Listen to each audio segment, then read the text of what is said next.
భోగి, సంక్రాంతి, కనుమ అనే 3 పండుగలకి దానికి తోడు ముక్కనుమ కూడా కలపడం వల్ల ఇది పెద్ద పండుగ అయింది. కాబట్టి 4 రోజుల పెద్ద పండుగకి మీకు అందరికీ హృదయపూర్వకంగా స్వాగతం పలుకుతున్నా. దీన్ని పెద్ద పండుగ అంటారు. ఏమిటి పెద్ద పండుగ? దీపావళి పండుగ పెద్ద పండుగ కాదా? ఇంకేవి పెద్ద పండుగలు కాదా అంటే 2 రకాల అర్థాలు ఉన్నాయి. 4 రోజుల పండుగ ఇది, అందువల్ల పెద్ద పండుగ. ఇంకా విశేషం, మన సంస్కృతిలో విశేషం, అన్ని జాతుల వారు కూడా పెద్దలకి తర్పణాలు ఇచ్చేటువంటి పండుగ ఇది. అందుకని పెద్ద పండుగ అంట. ఒక రకంగా పెద్దల పండుగ. బ్రాహ్మణులు అయితే మంత్రపూర్వకంగా ఆ తిథి నాడు పెద్ద 5-6 గంటల కార్యక్రమం చేసి తర్పణాలు ఇస్తారు. ఆ రోజు వారు భోజనాలు చేసేసరికి 4 అవుతుంది. దాని అపరాహ్నం అంట. కానీ మరి మిగిలిన వారందరికీ ఆ రోజుల్లో పూర్వం, ఇవాళంటే అందరికీ చదువులు ఉన్నాయి, అందరికీ నక్షత్రాలు రాసులు అన్నీ తెలుసు, అందరూ జాతకాలు చూపించుకుంటున్నారు, అందరికీ ఆ శ్రద్ధ కలిగింది. పూర్వం అందరికీ తెలిసేవి కాదు. అందువల్ల మరి వారి తల్లిదండ్రులు పోయిన వారికి ఏదైనా తర్పణం వేయాలి అంటే ఏ రోజు అది ఎలా గుర్తుంటుంది? ఇప్పట్లాగా తేదీలు లేవు, అప్పుడు తిథులే లెక్క. ఈ జనవరి, ఫిబ్రవరి అప్పుడు తెలియవు. పుష్యమాసం, మార్గశిర మాసం, పాల్గొన మాసం ఇవే లెక్క. ఇవేమో 60 ఏళ్ళకు ఒకసారి మారిపోతూ ఉంటాయి. ఏ మనిషికైనా చూస్తూ ఉండగానే 2 సార్లు ఆయన పుట్టిన సంవత్సరం రెండోసారి వస్తుంది. దాన్నే షష్ఠి పూర్తి అంటాం మనం. మరి ఇవన్నీ గుర్తుపెట్టుకోవడం ఎలాగా అంటే మన సంస్కృతిలో చేసిన ఏర్పాటు ఏమిటి అంటే ఈ పెద్ద పండుగ నాడు, మకర సంక్రాంతి నాడు శుభ్రంగా ఒక అతిథిని పిలిపించి స్వయంపాకం కనుక ఇచ్చినట్లయితే, తండ్రి పేరు మీద, తల్లి పేరు మీద, పోయిన వారి పేరు మీద స్వయంపాకం కనుక ఇచ్చినట్టయితే అది వారికి ముడుతుంది ఖచ్చితంగా. అందరూ కలిసి ఆ రోజున చేయండి అన్నారు. అందుకని కూడా దీన్ని పెద్ద పండుగ అంటారు. నిజానికి 4 రోజుల పండుగ. అందులో మొదటి రోజు ఈవేళ భోగి. ఈరోజు ఉన్న విశేషం భోగి. ఏమిటి భోగి? ఏమిటి సంక్రాంతి? ఏమిటి కనుమ? అసలు దీంట్లో ఉండేటువంటి మానవీయ కోణం ఏమిటి అనేది ఇప్పుడు చూసి దాన్ని మన ప్రవర్తన ద్వారా పరివర్తన ఎలా పొందగలడానికి ఉపయోగించుకుంటామో ఆలోచన చేద్దాం.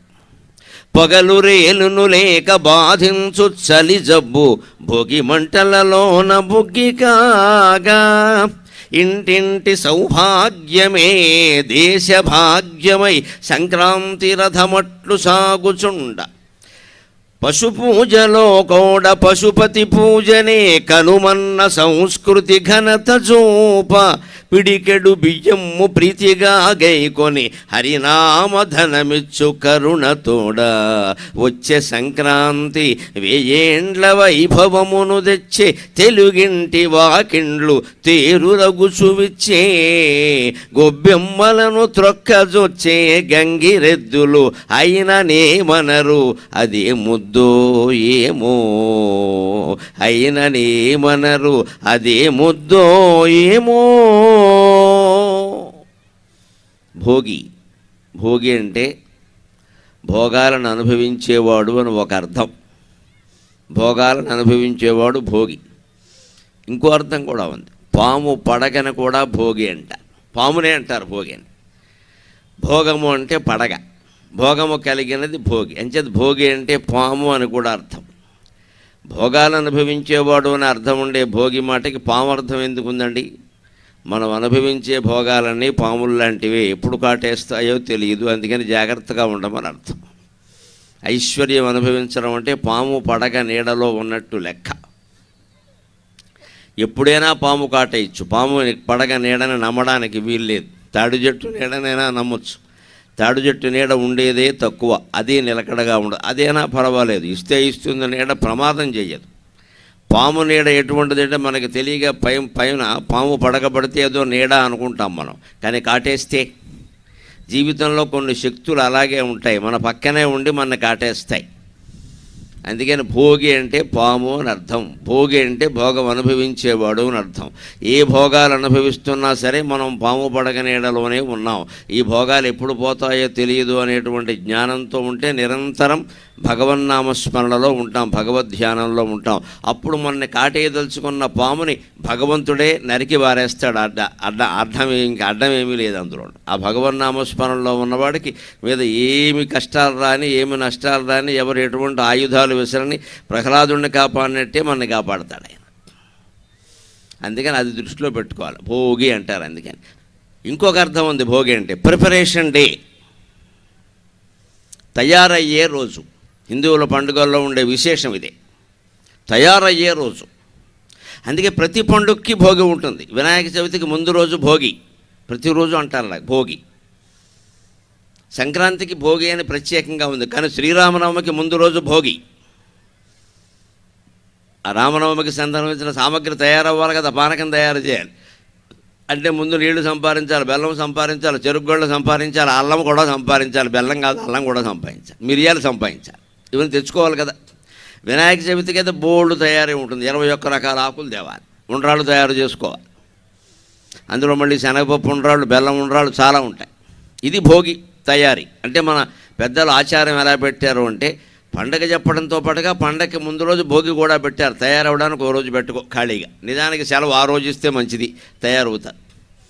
పత్రికల వారు ఏ రోజైనా సెలవు అన్నారనుకో అర్థం ఏంటి, ఆ మర్నాడు పేపర్ రాదు, ఆ రోజు వస్తుంది. శివరాత్రి నాడు సెలవు అని ప్రకటిస్తారు. ఎప్పుడు ప్రకటిస్తారు? శివరాత్రి నాడు ప్రకటిస్తారు. అంచేది ఎప్పుడు పేపర్ రాదు, శివరాత్రి మర్నాడు రాదు, శివరాత్రి వస్తుంది పేపర్. అంచేది ఆ రోజు సెలవు ఇచ్చారు, ఉద్యోగస్తులు ఎవరో రారు కాబట్టి మర్నాడు పేపర్ తయారయ్యే అవకాశం లేదు అని అర్థం. అలాగే మన పెద్దలు మనకి నిజమైన సెలవు ఎప్పుడు ప్రకటించారంటే పండగకి ముందు రోజు. నువ్వు తయారవ్వాలి కదా, అన్నీ తెచ్చుకోవాలి కదా, బజార్కి వెళ్ళాలి కదా. ఇప్పుడంటే బజార్లో అన్నీ దొరుకుతున్నాయి. పూర్వం ఏం దొరికేవి? ఎక్కడికెక్కడ అడవులకు వెళ్ళాలి, అడవిలోంచి ఉసిరికాయ తేవాలి, సముద్రంలోంచి ఉప్పు తేవాలి. ఆ ఉసిరికాయలో ఈ ఉప్పు నంచుకోకపోతే పళ్ళు పులిసిపోతాయి. కానీ ఉసిరికాయ కావాలంటే అడవిలోకి వెళ్ళాలి, ఉప్పు కావాలంటే సముద్రం దగ్గరికి వెళ్ళాలి. ఈ ఉసిరికాయ ఉప్పు ఎవరైనా పట్టుకొచ్చి మన చేతిలో పడితే తినడం తేలిక. అందుకే కరతలామలకం అనే మాట వచ్చింది. ఎవరైనా మనకు అర్థం కాని విషయాన్ని బాగా అర్థమయ్యేలా తేలిగ్గా చెప్పారనుకోండి, కరతలామలకం చేశారండి అంటారు. అంటే అరిచేతిలో ఉసిరికాయ పెట్టినట్టుగా. అరిచేతిలో ఉసిరికాయ పెడితే ఏమిటి, ఉప్పు ఎక్కడది? ఉప్పు ఉసిరికాయ రెండూ పట్టుకొచ్చి ఆయనే పెట్టాడు. నువ్వు ఆప్ అన్నావు అంతే తేడా. ఈవేళ ఫోన్లో యాప్ అన్నట్టే ఉసిరికాయ ఆప్ అన్నావు అంతే తేడా. అంటే అడవికి వెళ్ళి ఉసిరికాయ తెచ్చుకోవాల్సిన అవసరం లేకుండా, సముద్రానికి వెళ్ళి ఉప్పు తెచ్చుకోవాల్సిన అవసరం లేకుండా, రెండూ తీసుకొచ్చి ఎవరో మన చేతిలో పెడితే తినేయడం తేలిక కదా. అలాగే వేదం చదవకుండా, శాస్త్రం చదవకుండా, పురాణాలు చదవకుండా, ఏ గ్రంథాలు చదవకుండా మన ఇష్టం వచ్చిన మనం చదువుకుంటున్న ఇవాళ ప్రవచనకర్తల రూపంలో భగవంతుడు మనకు పంపించాడు అంటే అది మనకి అర్థలామలకం. మేము చదివి మీకు చెబుతూ ఉంటాం, మీరు అదృష్టవంతుడు. అవన్నీ మేము చదువుతూ ఉంటాం, మీ జీవితానికి అన్వయించి చెబుతూ ఉంటాం. కనీసం ఆ అన్వయించుకుని చెప్పేటువంటి సమయంలోనైనా పూర్తి శ్రద్ధతో కనుక వింటే ఖచ్చితంగా ఏ జీవితంలోనూ దుఃఖం అనేది ఉండదు. నేను మీకు ఈ ప్రవచనం కారణంగా సంతానం కలుగుతారని, సంపద కలుగుతుందని, మీరు ఐశ్వర్యం పెరుగుతుందని, ఆయుర్దాయం పెరుగుతుందని ఇటువంటి పిచ్చి వాగ్దానాలు ఏమీ చేయను. కానీ మీరు జీవితాన్ని ధైర్యంగా ఎదుర్కోగలిగేటువంటి స్థితి వస్తుందని నేను వాగ్దానం చేస్తాను ఖచ్చితంగా. ఇది వింటే మీకు ధైర్యం ఏర్పడుతుంది. జీవితాన్ని ఎదుర్కోవడానికి ధైర్యం కావాలి మనకి. ఆ ధైర్యం ఉంటే సంతోషంగా జీవించవచ్చు. ఏ మతమైనా, ఏ శాస్త్రమైనా మనకి నేర్పవలసింది రెండే. మూడో విషయం మనకు అక్కల్లా. బతికినంతకాలం ధైర్యంగా బతకాలి, వెళ్ళిపోయేటప్పుడు సంతోషంగా వెళ్ళిపోవాలి. ఏ చివరి కోరికతో వెళ్ళిపోకూడదు. చివరే కోరిక. మళ్ళీ చివరి కోరిక ఏమిటి?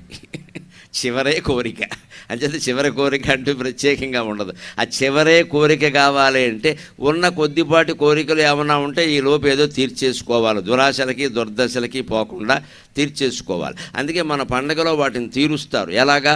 పగలు రేలును లేక బాధించు చలి జబ్బు భోగి మంటలలోన బుగ్గిగాగా.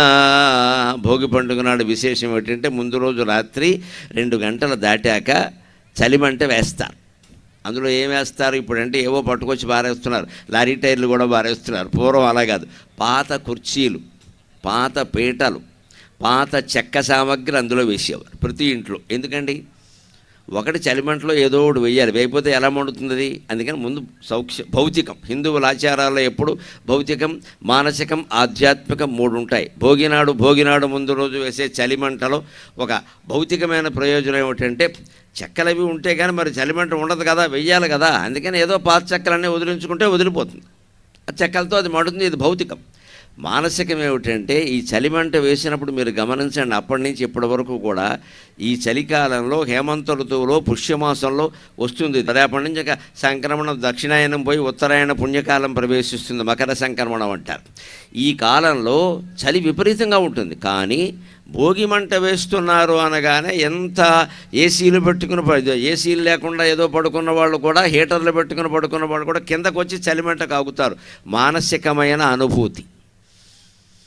మనం చలికి ఎన్ని రకాల హీటర్లు ఉపయోగించినా కలగనటువంటి అనుభూతి, ఉపశమనం చలిమంట దగ్గర కూర్చుంటే కలుగుతుంది.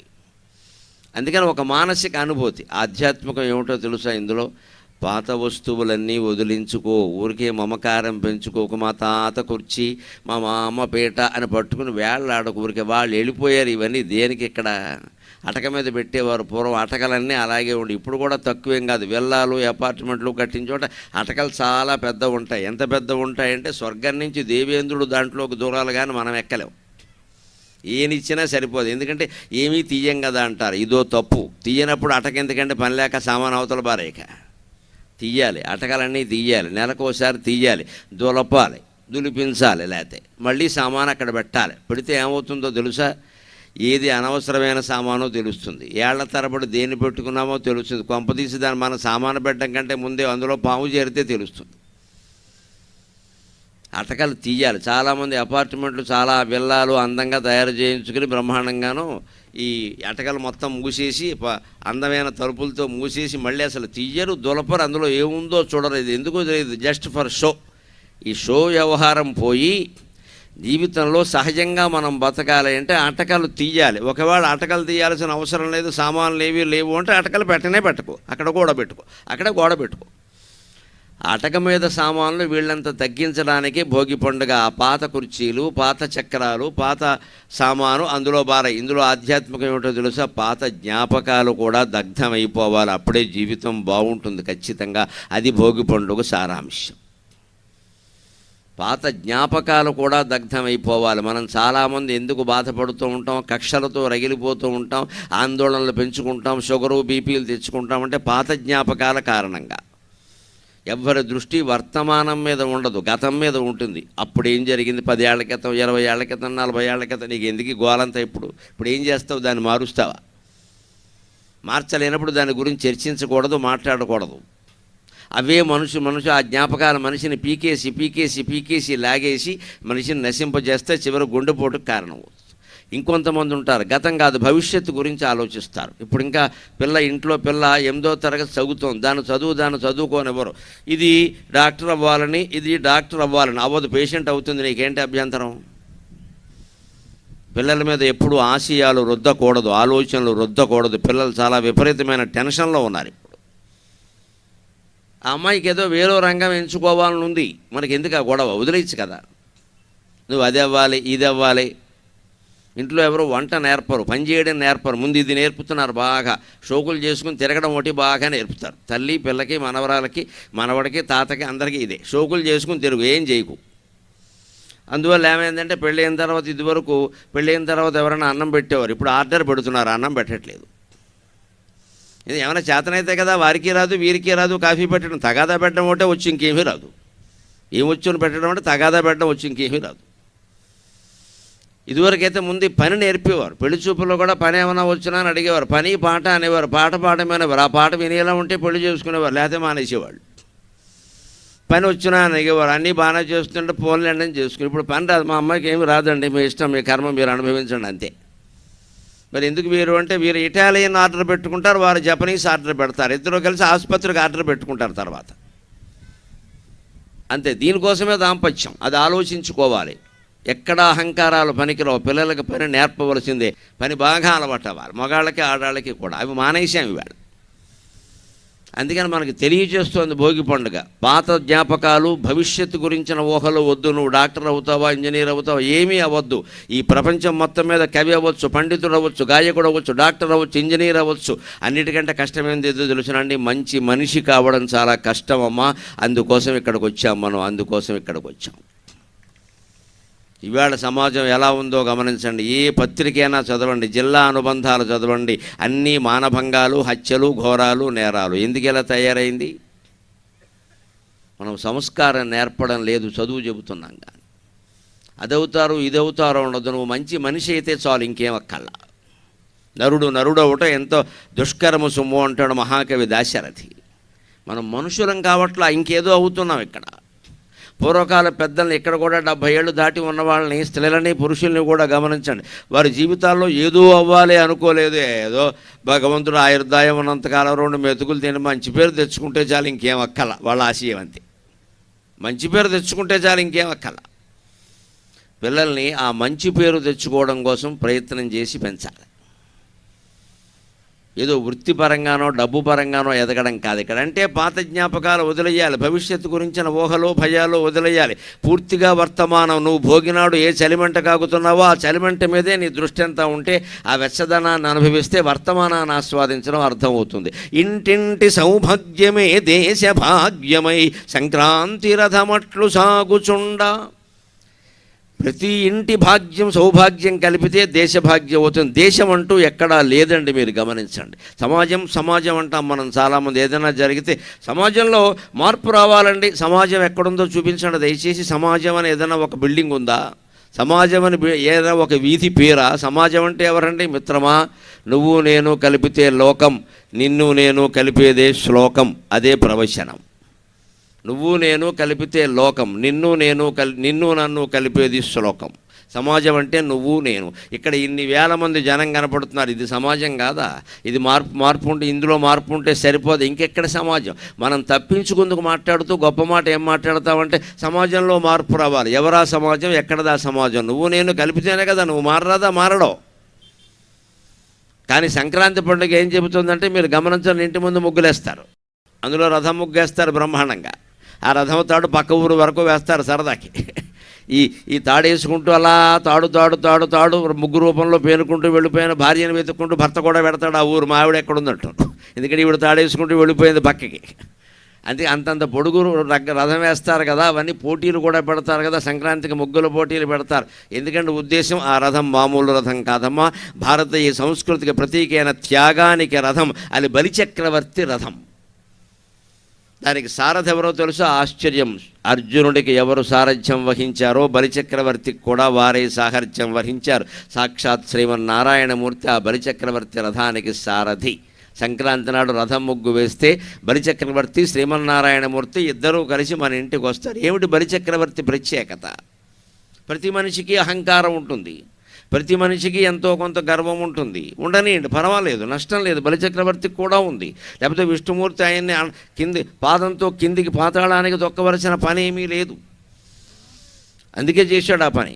ఎందుకని? మెదడులో ఉంది. అహంకారం ఎక్కడుంటుంది? మెదడులో ఉంటుంది. అందుకే బలిచక్రవర్తికి 3వ కారు ఎక్కడ పెట్టమంటామంటే ఇక్కడ పెట్టమని చెప్పాడు.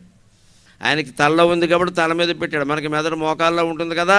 అందుకని విష్ణుమూర్తికి తెలుసు, స్వామి నీ పాదస్పర్శ నాకు కావాలంటే మోకాలు తీరా అంటాడు. ఎందుకంటే మనకు మెదడు మోకాల్లో ఉంది. ఇక్కడ ఆయనేనయ్యం మనకంటే, ఆయన మెదడు తలలో ఉంది, అందులో అహంకారం ఉందనడానికి లెక్క ఏమిటండి? ఆయన ఏమడిగాడు? వామనుడు 3 అడుగుల నేల దానం అడిగాడు. అడిగిన దానం ఇవ్వచ్చు కదా. ఆయన అలా అనలేదు. కరువులో వాహనము అంటూ కంచనము నికేతనములో గ్రామంబులో భూములో ఏనుగులు కావాలా, గుర్రాలు కావాలా, భూమండలం అంతా కావాలా, అమ్మాయిలు కావాలా అని అడిగాడు. అమ్మాయిలు ఎందుకండి? 7 ఏళ్ల అబ్బాయి చదువుకునేవాడికి చెడిపోవడం. ఏనుగులు ఎందుకండి? ఏనుగు దొక్కితే వాడు ఏమైనా పనికొస్తాడా? గుర్రం ఎందుకండి? గుర్రం ఎక్కితే వాడు పనికొస్తాడా? ధరణీఖండమో భూమండలం ఇచ్చేస్తా, 7 ఏళ్ల అబ్బాయికి పరిపాలన అప్పగిస్తాడా? వాడు చేయగలడా? ఇదంతా అహంకారం. ఆయన అడిగిన దానం ఆయనకి ఇవ్వకుండా నా దగ్గర ఎంత ఉంది, అంతుంది అని చెప్పడం గొప్ప ఉంది. ఇదే బలిచక్రవర్తి అహంకారం. అది నీది కాదు, భగవంతుడిది. మొత్తం అంతా ఈశావాస్యమదం సర్వం యత్కించ జగత్యాం జగతు తేన త్యక్తేన భుంజీథాక మా గృహ కశ్యసిద్ధనం అని వేదం చెప్పినట్టుగా ఇదంతా ఈశావాస్యం. నువ్వు వింటున్నది, చూస్తున్నది మొత్తం భగవంతుడిదే, నీదనేది ఏం లేదు ఇక్కడ. ఈ శరీరం ఉన్నంత వరకు అనుభవించడానికే నీకు హక్కు, అంతకంటే ఏమీ లేదు. అలా భావిస్తే ఖచ్చితంగా భగవంతుడు కిందికి తొక్కేస్తాడు. అందుకని బలచక్రవర్తిని కిందికి అణిచాడు, అహంకారం పోవడం కోసం. అంతేగాని ఎవరో రాక్షసరాజును తొక్కేయడం కదా. అప్పుడే బలిచక్రవర్తి మీద దయతో, చక్రవర్తి అహంకార నిర్మూలనం కోసం ఈ పని చేశానయ్యా, కానీ నువ్వు రాజ్యం అంతా నాకు ధారపోసావు, కాబట్టి నీకేం వరం కావాలో కోరుకో అంటే బలిచక్రవర్తి అడిగిన రథం నా ఇంటి ముందు నువ్వు కాపలా ఉండవయ్యా అని కోరాడు. వాచ్మెన్, మహావిభు వైభవంతో ఉండే వైకుంఠవాసి భక్తుడి ఇంటి ముందు వాచ్మెన్ అయ్యాడమ్మా. అది మన వెంకటేశ్వర స్వామి దయ, అది భగవంతుడు దయ. మహావైభవంతో అఖిలాండ కోటి బ్రహ్మాండ నాయకుడు వాచ్మెన్ అయ్యాడు బలిచక్రవర్తి ఇంటి ముందు. కారణం దానం. గుర్తుపెట్టుకోవాలి ఇక్కడ అందరూ, దానం. మన ధనం బాగుండాలి, కాపాడుకోవాలంటే దానం చేయాలి. నెలాదాయంలో ఇంత శాతం దానం చేయాలని లెక్క రాసి పెట్టుకుని మరీ చేయాలి. అన్ని విధాలా మనని కాపాడేటువంటిది దానం మాత్రమే. ఉపార్జితానాం విత్తానాం త్యాగయేవకి రక్షణం తటాగోదర సంస్థానాం పరివాహయివాంభస. బాగా కోట్లు సంపాదిస్తున్నాం ఈవేళ రకరకాల వ్యాపారాలు చేసి. అందరూ ఒక్కటే గమనించాలి, ఉపార్జితానాం విత్తానాం త్యాగయేవకి రక్షణం. సంపాదించిన డబ్బు నిలబడాలంటే త్యాగం చేయమన్నారు. అదేంటంటే త్యాగం చేస్తే అయిపోతుంది కదా, ఎలా నిలబడుతుంది అంటారు. నీ తిండి మానేసి, ఇల్లు కట్టుకోవడం మానేసి, ఈ కుటుంబ సభ్యుల భోగాలు మానేసి త్యాగం చేయమని చెప్పలా. త్యాగం వేరు, దానం వేరు, గమనించాలి. దానం అంటే మనకున్న దాంట్లో ఎక్కువగా ఉన్నదాన్ని ఇతరులకు ఇవ్వడం. త్యాగం అంటే రావలసిన దాన్ని మానుకోవడం, రావలసిన దాన్ని వదులుకోవడం త్యాగం చేయాలి. అంటే మనం కోట్ల లాభాలు ఆశించకుండా ఏ వ్యాపారం చేసినా మన కుటుంబం గడవడానికి అవసరమైన లాభం మాత్రమే వేసుకుని చేస్తే ప్రతి వ్యాపారి బ్రహ్మజ్ఞాని కిందే లెక్క, అనుమానం ఏం లేదు. వ్యాపారం తప్పని ఎక్కడా హిందూ సంస్కృతి చెప్పలా. మహాతపస్సులు చేసే ఋషుల కంటే వ్యాపారులు గొప్పవాళ్ళైన ఉన్నారు. భారతంలో ఉంటుంది కథ. జాజలి అని ఒక ఋషి ఉంటాడు. జాజలి ఆయన ఎంత గొప్ప తపస్సు చేస్తాడు అంటే, బ్రహ్మచర్యం పాటించి ఆయన కూర్చుంటే ఆయన శిరస్సు మీద పక్షులు గూడు కట్టేస్తాయి. గూడు కట్టిన విషయం కూడా ఆయనకి తెలియదు. అంత తపస్సులో ఉండిపోయాడు. దేనికి, ఏ కోరికలకి, ఏ అవసరాలకి లేవలేదు ఆయన, అలా ఉండిపోయాడు. పక్షులు గూడు కట్టేసాయి. ఒక స్థితిలో ఎక్కడో మెలకు వచ్చింది ఆయనకి. వస్తే ఇదేమిటి అని లేద్దామంటే కూకువా అంటుంటే అయిపోయి అని పాపం కంగారు పడిపోయాడు. పైన పక్షులు గూడు కట్టాయి. ఆయన ఎంత దయామయుడు అంటే, అయ్యో పక్షులు గూడు కట్టాయి కదా నా నెత్తి మీద. ఎందుకంటే గూడు ఎప్పుడు కడతాయి? జుట్టు, పెద్ద జుట్టు ఆయనకి. మరి గడ్డం గీసుకోవడం లేదు, క్షవరం చేసుకోవడం లేదు కదా, ఏళ్ల తరబడి అలా పెరిగిపోయింది గుబురుగా గడ్డిమేట్లాగా. అందులో పక్షులు గూడు కట్టేసి ఆయనకి ఆ విషయం వచ్చి, తాను కదిలితే పక్షులు ఎక్కడికైనా వెళ్ళిపోతాయి, ఇబ్బంది పడతాయని కదలకుండా ఉండిపోయాడండి. అలా ఇంకో 6 నెలలు ఉండిపోయాడు. తర్వాత ఆశ్చర్యంగా 6 నెలలు అయ్యాక ఆయన ఎప్పుడు లేచాడో తెలుసా? ఆ పక్షులు, చిన్న పక్షులు ఎదిగాక, చిన్న పక్షులు ఎగిరిపోయాక, తల్లి పక్షి ఇంకా రావడం మానేశాక, అమ్మయ్య ఇంకేమీ లేవు కదా అని నెమ్మదిగా అక్కడికి ఇలా చెయ్యి పెట్టి కొద్దిగా తడువుకుని ఒక్కో పరక నెమ్మదిగా, వాటికి ఏమాత్రం ఇబ్బంది లేకుండా. పసిపిల్లలు పడుకుంటే మనం ఎంత జాగ్రత్త తీసుకుంటాం, అలసిపోయిన భార్య పడుకుంటే భర్త ఎంత జాగ్రత్త తీసుకుంటాడు. పగలల్లా పనిచేసి వచ్చినటువంటి భర్త పడుకుని ఉంటే అలసిపోయినటువంటి భర్తను కాపాడడానికి భార్య ఎంత జాగ్రత్త తీసుకుంటుంది. మనకు పాత సినిమాలో పాట ఉంటుంది చూడండి, సడిసేయకే గాలి సడిసేయకే అంటారు ఓ పాటలో. గాలి చప్పుడు చేస్తే భర్తకి నిద్ర వస్తుందని ఆవిడ పాట పాడుతుందండి. గాలిని కూడా చప్పుడు చేయదు, మా ఆయన పడుకున్నాడు ఉంటుంది. అంత ప్రేమ ఉంటుంది కదా. అలా గడ్డి బరకు ఇలా లాగితే పక్షులు ఎక్కడ చెదిరిపోతాయో ఆయన లాగలేదు. కాసేపటికి తెలిసింది పక్షులు లేవని. ఆ గూడు తీసి ఆయన లేచాక చూడండి, అంత తపస్సు చేసిన వాళ్ళు కూడా అహం ప్రవేశించింది. ఏమనుకున్నాడంటే, బహుశా ఇంత తపస్సు ఎవరూ చేసి ఉండరు.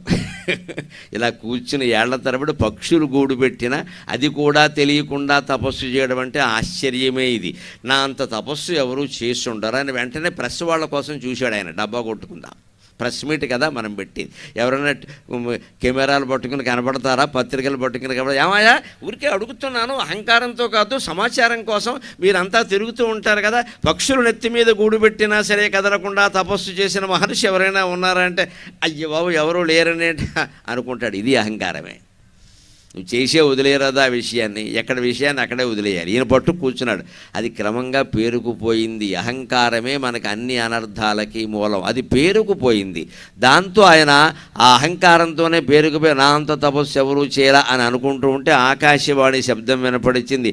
ఆకాశవాణి ఒంగోలు కేంద్రం అని పెట్టారు. ఒకటి వినపడింది FM రేడియో. ఏం చెప్పిందంటే, అమ్మాయి కూడా నీకంటే గొప్ప తపస్వి కాశీనగరంలో ఉన్నాడు, ఆయన వ్యాపారి తులాధారుడు, ఆయన పేరు, ఆయన దగ్గరికి వెళ్ళమన్నాడు. ఈయనకి ఆశ్చర్యంతో పాటు కోపం కూడా వచ్చింది. ఆశ్చర్యం ఎందుకంటే తులాధారుడు అంత తపస్వా అని. రెండోది కోపం ఎందుకంటే వ్యాపారస్తుడిని పట్టుకుని తపస్వి అంటుంది ఏమిటి, నేను ఇక్కడ అన్నీ మానేసి నేను కూర్చుంటే నాది తపస్సు, కానీ వ్యాపారం చేసేవాడు తపస్సు ఎలా చేస్తాడు? వ్యాపారం అంటే లాభం కదా, లాభాలు ఆశించేవాళ్ళు ఏవో అక్రమాలు చేస్తారు, తపస్సులు ఎలా చేస్తారు? అయినా సరే ఆకాశవాణి చెప్పింది కాబట్టి, నమ్మదగిన కేంద్రం కాబట్టి అక్కడి నుంచి బయలుదేరి కాశీ వెళ్ళి తులాధారుడు ఎక్కడా అంటే ఆయన ఇల్లు చూపించాడు. అక్కడికి వెళ్ళారు. అక్కడ విచిత్రమైన సన్నివేశాన్ని చూశాడు ఈ జాజలి. ఆ తులాధారుడు కిరాణం కొట్టు నడుపుతున్నాడు. ఇంత చేస్తే మరమరాలు, శనగపప్పు, బెల్లం ఇలాంటివేవో 10 సరుకులు, చింతపండు, ఉప్పు అమ్ముకుంటాడు.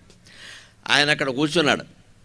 ఆయన ఏ స్థితిలో ఉన్నాడు అంటే, నమ శివాయ నమ శివాయ నమ శివాయ నమో నారాయణాయ నమో నారాయణాయ నమో నారాయణాయ శ్రీమాత్రే నమః శ్రీమాత్రే నమః శ్రీమాత్రే నమః ఇలాగ భగవన్నామస్మరణలో ఉన్నాడు. అతను చూశాడు. కాస్త కళ్ళు తెరిచే వరకు ఆగాడు. చూసేసరికి ఆయన ఎంత గొప్ప జ్ఞాని అంటే, జాజలి మహర్షి అని పిలిచాడు. ఈయన పేరు ఆయనకి ఎలా తెలిసిందండి? ఆ రోజుల్లో వాట్సాప్లు లేవు, ఫేస్బుక్లు లేవు, ఏం లేవు. ఎలా తెలిసే? అసలు ఇప్పుడే తెలవడం కష్టం కదా, ఆర్టిఫిషియల్ ఇంటెలిజెన్స్ లేదు. అది తపశ్శక్తి, అది తపశ్శక్తి.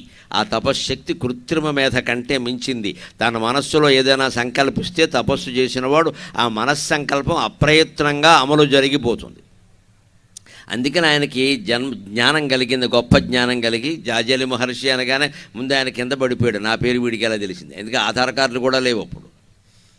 వెంటనే అన్నాడు, పర్వాలేదు, మీరు ఎందుకు వచ్చారో నాకు తెలుసు, అడగండి అన్నాడు. నువ్వు వ్యాపారం చేస్తున్నావు కదా, అది తపస్సు ఎలా అవుతుంది అంటే, ఎందుకు అవదండి అన్నాడు. ఎందుకంటే భగవద్గీతలో ప్రమాణం ఉంది మనకి, 18 అధ్యాయాల్లో చెబుతారు, ఏ పనైనా తపస్సే, అది ధర్మమే, లోకానికి అపకారం చేయకుండా ఉంటే చాలు, ఏదైనా తపస్సే. యతః ప్రవృత్తిర్భూతాని ఏన సర్వమిదం తతం స్వకర్మణా తమభ్యర్చ్య సిద్ధిం విందతి మానవః. భగవంతుడిని మనం ఆరాధించే విధానం ఎలాగా, అంతటా నిండిన భగవంతుడిని ఆరాధించే విధానం ఎలాగా అంటే, అంతటా నిండి ఉన్నాడు అన్నప్పుడు నువ్వు ఏ పని చేసినా ఆయన ఆరాధన చేస్తున్నట్టే లెక్క. నువ్వు ఏ పని చేసినా ఆరాధిస్తున్నట్టే. మనం వంట వండుతున్నాం, వంట ఆయనే, వండేవాడు ఆయనే. స్తవ్యస్తవ ప్రియ స్తోత్రం స్తుతి స్తోతారణప్రియ విష్ణు సహస్రంలో ఉంటుంది. స్తవ్యక స్తవము చేయబడేవాడు ఆయనే. స్తవ ప్రియక ఆ చేసిన విష్ణు సహస్రనామ స్తోత్రం వింటూ సంతోషించేవాడు ఆయనే. స్తుతి ఆ స్తుతి ఆయన. స్తోత ఆ స్తోత్రం చేసేవాడు కూడా ఆయన. అంటే భక్తుడికి భగవంతుడికి భేదం లేదు. విష్ణు సహస్రం అద్వైతాన్ని ప్రతిపాదిస్తోంది. స్తవ్యస్తవ ప్రియ స్తోత్రం స్తుతి స్తోతారణప్రియ చేసేవాడు ఆయనే. అందుకని అంతా ఒక్కటే అయినప్పుడు భగవద్ తపస్సు అంటే అర్థం ఏంటంటే, నువ్వు చేసే పని సక్రమంగా చేస్తే అది తపస్సు కింద లెక్క. మనం అందరం ఉద్యోగాలు చేస్తున్నాం, ఆలోచించండి. ఉద్యోగం సరిగ్గా చేస్తే చాలు. ఇంట్లో ఉన్నవాళ్ళు ఇంటి పని సక్రమంగా చేస్తే చాలు. వంట పని, పెంట పని, పారిశుద్ధ్య పని. పెంట పని అంటే శుభ్రం చేసే పని, తప్పుడు పని ఏం కాదు అది. జీవితంలో వెధవ పెంట పనులు చేసి చెడ్డ పేరు తెచ్చుకోవడం కంటే పెంట తీసి శుభ్రం చేయడం గొప్ప పనే కదండి. తప్పు పని ఎలా అవుతుంది? అందుకని పెంట పని, వంట పని, పంట పని ఏదైనా సరే అది సక్రమంగా చేస్తే చాలు. ఎదుటి వాళ్ళని మోసం చేయకుండా ఉంటే చాలు. ఇవాళ లాభాలు వేసుకోవడం కాదండి, లాభాలు వేసుకుంటే వేసుకోనివ్వండి, మోసం కూడా జరుగుతుంది, కల్తీ కూడా జరుగుతుంది. ఇవాళ ధర ఎంతైనా పెట్టుకోనివ్వండి అంట, ధరతో పాటు కల్తీ. పదార్థం నమ్మడానికి వీల్లేదు. దీంట్లో ఏది కలుపుతారో తెలియదు.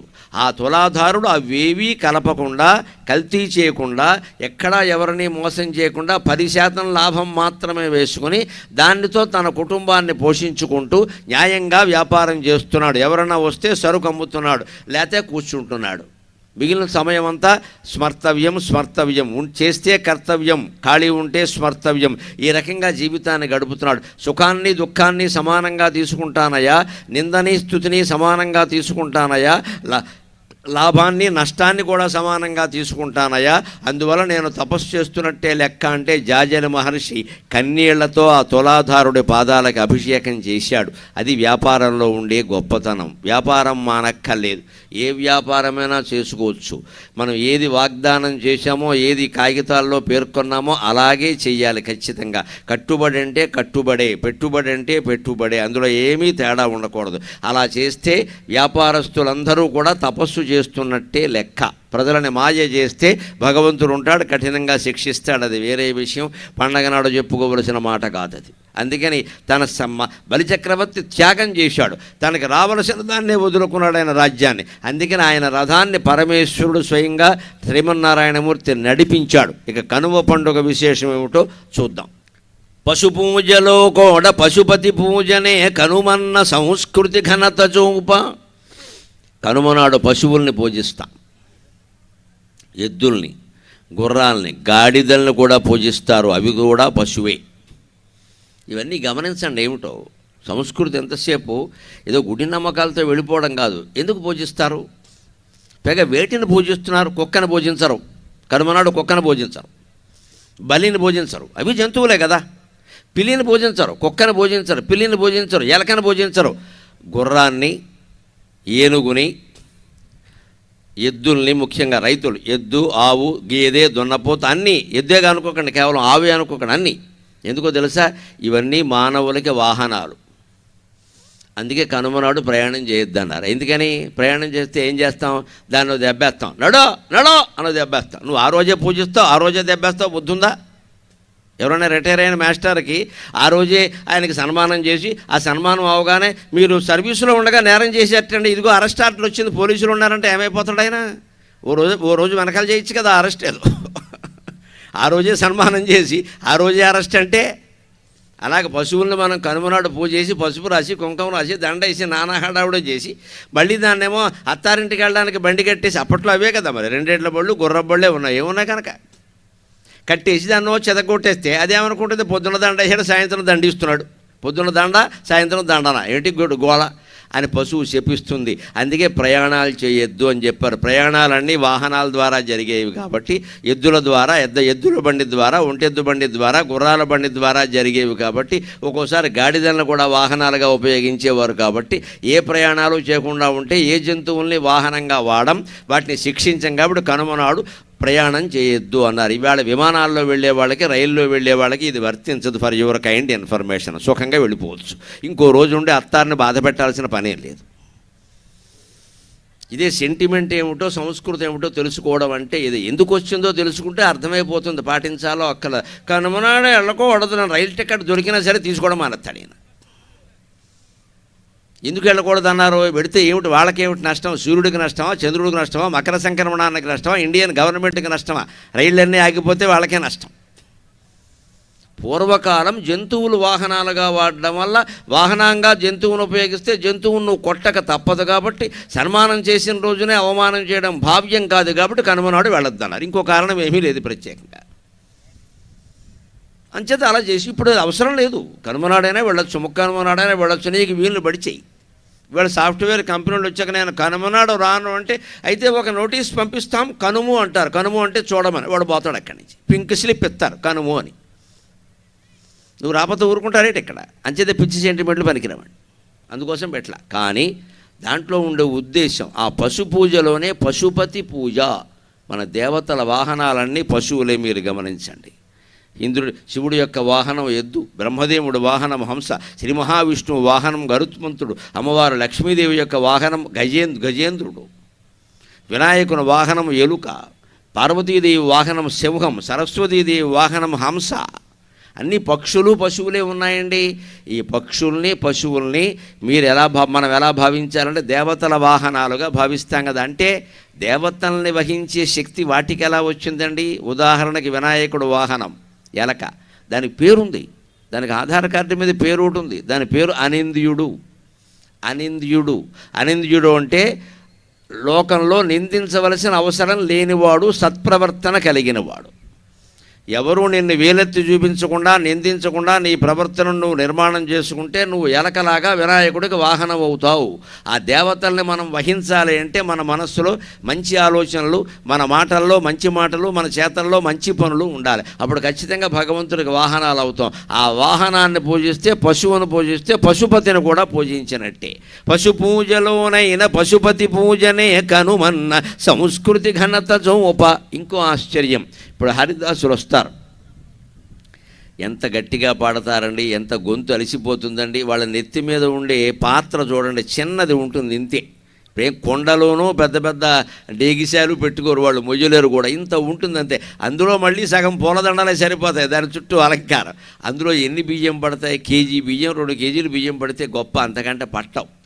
దానికోసం మన ఇంటి ముందు నిలబడి అన్నమాచార్య కీర్తన పాడతాడు, త్యాగరాజ కీర్తన పాడతాడు. అది ఎంత జ్ఞానాన్ని మనకి ఇస్తున్నాడు. మనం పెట్టేది పిడికెడు బియ్యం, మనకిచ్చేది కొండంత జ్ఞానం. పిడికెడు బియ్యము ప్రీతిగా గైకొని హరినామధనమెచ్చు కరుణతోడా. పిడికెడు బియ్యం తీసుకుని మనకి హరినామం అనేటువంటి కరుణని బస్తాల కొద్దీ ఇచ్చి పెడుతున్నాడు. ఆ హరిదాసుల సంస్కృతిని మనం పోషించాలి. అటువంటి వైభవంతో వచ్చింది. వచ్చే 1000 ఏండ్ల వచ్చే సంక్రాంతి 1000 ఏండ్ల వైభవంబు తెచ్చే తెలుగింటి వాకిండ్లు తేరులకు చూవిచ్చే. తేరు అంటే రథం, ప్రతి వాకిలి ముందు రథం. అంతేకాదు, గొబ్బెంబలను తొక్కజొచ్చే గంగిరెద్దులు అయిననేమనరు అది ముద్దో ఏమో. గంగిరెద్దులు వాళ్ళు వస్తారు, హరిదాసు హరినామస్మరణ చేస్తాడు, బెత్సమేమని అడగడు. గంగిరెద్దుల వాడు వచ్చి డూడు డూడు బసవన్న అయ్యగారికి దండం పెట్టు, అమ్మగారికి దండం పెట్టు అంటాడు. అమ్మాయి ఇంత ముద్దుండే పెట్టమని అడగడు. అది భారత జాతి పౌరుషం. ఇంటికి భిక్షాటనకు వచ్చిన వాడు కూడా తన కళని ప్రదర్శిస్తాడు తప్ప చెయ్యి సాసరండి. ఈ దేశంలో హైందవ సంస్కృతి గొప్పదనమే అది. చెయ్యి సాసద్దు, నీ కళ ప్రదర్శించు. అప్పుడు వాడికి అనిపిస్తే ఇస్తాడు. కళను ఆస్వాదించే లక్షణం ఉంటే ఇస్తాడు, గొడ్డుమోత అయితే పోతాడు. కళను మనం ఆస్వాదించట్లేదు. ఒక పాటని, ఒక పద్యాన్ని, ఒక నాట్యాన్ని ఆస్వాదించలేకపోతున్నామంటే మనుషులం కాదు, జంతువులం కింద లెక్క. సంగీతం సాహిత్యం ఇష్టం కావట్లేదు అంటే వాడు పనికిరాడు మనిషి. పనికిరాడు మనిషి. సంగీతం సాహిత్యం ఇష్టం లేనివాడు జీవితానికి, సంసారానికి కూడా పనికిరాడు. ఎందుకంటే సంగీతం సాహిత్యం రెండు మనిషి మనస్సును మృదువుగా చేస్తాయి, క్రూరమైన ఆలోచనలు తగ్గించేస్తాయి, మృదువైన ఆలోచనల్ని పెంచుతాయి. అప్పుడు జీవితం బాగుంటుంది. ఆ హరినామాన్ని ఇస్తున్నాడు. గంగిరెద్దుల వాళ్ళు వస్తారు, పాట పాడతారు, అంతేగాని ఏం అడగరు. మనం ఏదో పట్టు పంచిస్తే వాడు కట్టుకోడండి, ఎద్దు మీద వేస్తాడు. పట్టు చీరేస్తే వాడు కట్టుకోడు, దాని మీద వేస్తాడు, దానికి అలంకారం చేస్తాడు. మనం ఇచ్చే బియ్యమో 10 రూపాయలు తీసుకుంటాడు, వెళ్ళిపోతాడు. అక్కడ అంత తక్కువ డబ్బు తీసుకుని ఎక్కువ హరినామాన్ని ఇచ్చేటువంటి పండుగండి ఇది. తెలుగింటి వాకిండ్లు తేరులకు చూవిచ్చే గొబ్బెమ్మలను తొక్కజొచ్చే గంగిరెద్దులు అయిననేమనరు అదే ముద్దో ఏమో. ఆ గంగిరెద్దు వస్తూ గొబ్బెమ్మను తొక్కేస్తుంది. అయినా సరే పెట్టిన వాళ్ళకి బాధగా ఉంటుంది. మరి కష్టపడి పెట్టాం, గంగిరెద్దు తొక్కింది. అదే ఊళ్ళో కుర్రాడు ఎవరైనా తొక్కితే ఇదివరకు జడ పెట్టి కొట్టేవారు, ఇప్పుడు ఫోన్ ఎట్టి కొడతారు. ఇదివరకు జడలు ఉండేవి, ఇప్పుడు జడలు లేవు, అంతే తేడా. ఇదివరకు ఎవరన్నా వచ్చి తొక్కితే జడ విసిరేవారు. జడ ఎంత పొడుగుందంటే పక్క వీధిలో వాడికి కూడా తగిలేది, దెబ్బకి జడిచిపోయేవాడు వాడు. అందుకని అంత జాగ్రత్తగా కాపాడుకుంటారు. అటువంటి పండుగల్ని, ఆచారాల్ని మనం పూర్తిగా కాపాడుకోవాలి. ఇప్పుడు మరొక మాట ప్రత్యేకంగా మనం చెప్పుకోవాలి. ఈవేళ ప్రయాగరాజులో 45 రోజుల కుంభమేళా ఉత్సవాలు ప్రారంభమవుతూ ఉన్నాయి. అటువంటి పవిత్ర దినం రోజుని ఇక్కడ మాట్లాడడం నాకు చాలా ఆనందంగా ఉంది. హాజరైన మీరందరూ అదృష్టవంతులు నిజం చెప్పాలంటే. ప్రయాగలో 45 రోజులు కుంభమేళా జరుగుతుంది. మనం వెళ్ళగలిగినా వెళ్ళలేకపోయినా దాని సారాంశాన్ని ఒక్క పద్యంలో తెలుసుకుందాం. జన్మధన్యం అవుతుంది. ప్రవర్తన పరివర్తనకి అది మూలం అవుతుంది. ప్రయాగ దగ్గరే హరిద్వారం, అన్ని రకాల గంగానదీ తీర ప్రాంతాలన్నీ పుణ్యక్షేత్రాలుగా వెలసెల్లేటువంటి రోజులు ఇక్కడి నుంచి 45 రోజులు వరుసగా ఫిబ్రవరి నెలాఖరి సుమారుగా శివరాత్రి వచ్చే వరకు ఉంటాయి. ఏమిటా తీరాల గొప్పతనం, ఏమిటా గంగానది గొప్పతనం, ఏమిటా హరిద్వారం గొప్పతనం అంటే, హరిద్వారం ద్వారము మోక్ష సిద్ధికి ద్వారము మోక్ష సిద్ధికి అవారిత తాండవ కేళి సల్పు అవారిత తాండవ కేళి సల్పు వారి జలంతరంగ పరివార శుభంగ తరంగ రంగ గంగా రమణీయ రూపగుణ గర్వము జేయుని హరిద్వారము ద్వారము మోక్ష సిద్ధికి అవారిత తాండవ కేళి సల్పు వారి జలంతరంగ పరివార శుభంగ తరంగ రంగ గంగా రమణీయ రూపగుణ గర్వము జేయుని హరిద్వారము తీరమౌని జనత హృదయాంబుజ నిర్మల ప్రభన్ తీరమౌని జనత హృదయాంబుజ నిర్మల ప్రభన్. అన్ని క్షేత్రాల్లోకి హరిద్వారం గొప్పది, అన్ని నదుల్లోకి గంగానది గొప్పది. కానీ గంగానది కంటే హరిద్వారం కంటే కూడా గొప్పవాళ్ళు ఎవరో ఇక్కడ చెబుతున్నాడు ఈ పద్యంలో. ఇది ఇష్టదైవం అనే కావ్యంలోనే రాసిన పద్యం ఇది. ద్వారము మోక్షసిద్ధికి, ఎక్కడ తపస్సు చేసినా మోక్షం ప్రాప్తించకపోతే హరిద్వారంలో చేయమన్నారు. ఎందుకంటే దాని పేరే హరిద్వారం, హరిని చేర్చే ద్వారం అది. అవారిత తాండవ కేళి సల్పు వారి జలాంతరంగ పరివార శుభంగ తరంగ రంగ గంగా రమణీయ రూపగుణ గర్వము జేయుని హరిద్వారము. హరిద్వారం దగ్గర గంగానది ఎగసి పడుతూ ఉంటుంది. కెరటాలు జలపాతంలా ఉంటాయి, నదీ జలంలా ఉండదు, అది ఎగసి పడుతూ ఉంటుంది. వారి జలాంతరంగా, కవి ఇక్కడ వారి జలం, మూడింటికి జలమే అర్థం. 3 శబ్దాలు ఎందుకు వాడారంటే హరిద్వారంలో పితృతర్పణాలు ఇస్తారు. పితృతర్పణం 3 సార్లు ఇస్తారు. తిలోదకాలను 3 సార్లు పోస్తారు. అందుకే నీటిని 3 శబ్దాల కింద వాడాడు. వారి జలంతరంగ పరివార శుభంగ తరంగ రంగ. అటువంటి దివ్యమైన జలకణాలే తన పరివారంగా గంగానది ప్రవహిస్తోంది. హరిద్వారంలో గంగానది చాలా వేగంగా ప్రవహిస్తుంది, చాలా అందంగా ఉంటుంది, చాలా పవిత్రంగా ఉంటుంది. కానీ నేను అందంగా ఉన్నాను, నేను పవిత్రంగా ఉన్నాను, నేను వేగంగా ప్రవహిస్తున్నా, ఇది కూడా గర్వమే. ఇందాక జాజలి మహర్షి గర్వంలాగా నువ్వు తపస్సు చేసినా గర్వపడకూడదు కదా. గంగానదికి ఒక గర్వం వచ్చిందట. ఏమిటి? నేను అందంగా ఉన్నా, నేను పవిత్రంగా ఉన్నా, నేను వేగంగా ప్రవహిస్తున్నా, నాకంటే అందమైన నది లేదు, నాకంటే పవిత్రమైన నది లేదు, నాకంటే వేగవంతంగా ప్రవహించే నది లేదు అని గర్వం వచ్చింది. ఆ గర్వానికి సమాధానం చెప్పారట ఎవరు? తీరమౌని జనత హృదయాంబుజ నిర్మల ప్రభన్. ఆ హరిద్వారంలోనే తపస్సు చేస్తున్నటువంటి మహర్షుల హృదయాలనే పద్మాల్లోకి గంగానది తొంగి చూస్తే వీళ్ళ మనస్సులు ఉన్నంత పవిత్రంగా నేను లేనే అందిడి గంగానది. గంగానది కంటే కూడా సత్ప్రవర్తన కలిగిన మనిషి గొప్పవాడు. ఆ మంచి మనుషుల్ని రూపొందించడం మన ప్రవర్తనకి పరమావధి. అంచేత పుణ్యక్షేత్రాలు తిరిగాం, తీర్థాలన్నీ స్నానం చేసాం, ఏమీ అవసరం లేదు. వాటన్నిటికంటే గొప్పది నీ శరీరాన్ని మించిన క్షేత్రం లేదు మిత్రమా, నీ మనస్సును మించిన తీర్థం లేదు మిత్రమా, నీ అంతరాత్మను మించిన గురువు లేడు మిత్రమా, నీ జీవితాన్ని మించిన పురాణమే లేదు, గ్రంథమే లేదు మిత్రమా. దయచేసి గ్రహింతువుగాక. మన శరీరాన్ని మించిన క్షేత్రం లేదండి. ఎన్ని తిరిగినా నీ శరీరం గురించి నువ్వు తెలుసుకోవాల్సిందే. ఏం తెలుసు మనకి? ఎనాటమీ, కనీసం మానసికం వదిలేయండి, ఆంతరికం వదిలేయండి, భౌతికమైనా తెలుసా? 72,000 నాడులు ఉన్నాయి, ఎంతో రక్తం ఉంది, ఎంతో కేజీల కొద్దీ మాంసం ఉంది, కండరాలు ఉన్నాయి, కొవ్వు ఉంది. ఏమిటివన్నీ? జంతువు కూడా ఉన్నాయి. మన శరీరాన్ని గురించి మనం పరిశోధన చేస్తే ఇందులో ఈ కటిక భాగం మూలాధార చక్రం దగ్గర నుంచి ఇక్కడ విశుద్ధ చక్రం వరకు, ఆజ్ఞా చక్రం వరకు 6 చక్రాలు ఉన్నాయి. షట్చక్ర సంచారిణి అని అమ్మవారు ఉంది, అది తెలుస్తుంది. అంచేత ముందు శరీరమే క్షేత్రం. తీర్థం, ఎన్ని తీర్థాల్లో మీరు మునగండి, మనస్సు బాగుపడకపోతే మొత్తం దండగే. ఈ యాత్రలన్నీ ట్రావెల్స్ వాళ్ళని బాగు చేయడానికి పనికొస్తాయి, కానీ మన జీవితాలు బాగుపడవు.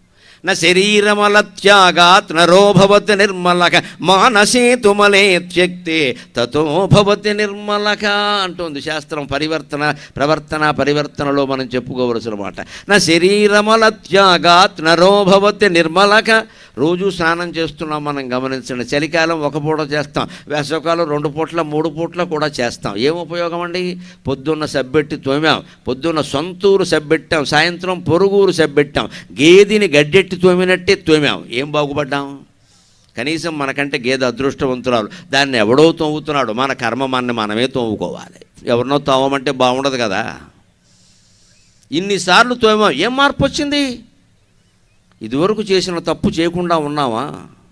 ఇదివరకు పొందిన ఆందోళన పొందకుండా ఉన్నావా? ఇదివరకు ఎవరి ముందో తల వంచుకునే పని చేసాం, ఇప్పుడైనా ఆ పని చేయకుండా ఉన్నావా? లేదు, ఇంకా కెలుక్కుంటున్నాం జీవితాన్ని.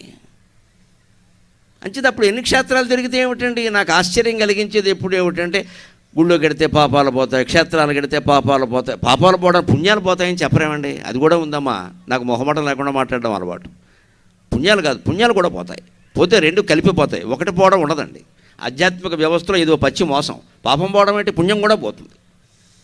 పాపం మాత్రమే పోయి పుణ్యం నీకు అట్టి పెట్టాలా? There is no logic at all. There is no logic. రెండు మనం చేసినవేనా కదా? ఆలోచించండి. అందరూ విద్యావంతులే కదా. తప్పైనా ఒప్పైనా మనం చేసిందేనా? అందులో మంచి పని ఫలితం మనకు కావాలి, చెడ్డ పని ఫలితం దేవుడు తీసుకోవాలి. ఇది ఎక్కడ బేరం? తులాధారుడికి ఈ బేరాలు తెలియవు, అందుకే ఆయన యోగి, మనం రోగి. దేవుడి గుళ్ళో మనం ఏం బేరం పెడతామంటే, స్వామి పాపాలు పోగట, మరి పుణ్యాలు అంటాడు ఆయన. అవి నాకు ఇచ్చేయి. ఇది ఎక్కడ బేరం? నీ ఆస్తులు నేను ఉంచుకో, అప్పులు మాకు ఇచ్చే అంటే వాడు తీసుకుంటాడా? ఆస్తులు నేను ఉంచుకుంటాను, అప్పులు నీకు ఇస్తా, ఎవడని తీసుకుంటాడండి? మరి దేవుడి దగ్గర ఎలా బేరం ఆడతాం? మనం చాలా దేవాంతకులం, మనం దేవుడిని కూడా మోసం చేస్తాం. దేవుడే అమాయకుడు. దేవుడితో బేరం మనకి ఏమిటంటే, మా పాపాలన్నీ పోగొట్టు. పాపం చేసింది ఎవరు? నువ్వు. ఎందుకు ఆయన పోగొట్టాలే? మరి పుణ్యాలు పోగొట్టి మనం అడగడం, పుణ్యాలు ఆయనకే ఉండాలి. ఎక్కడ బేరం ఇది? ఉండదండి.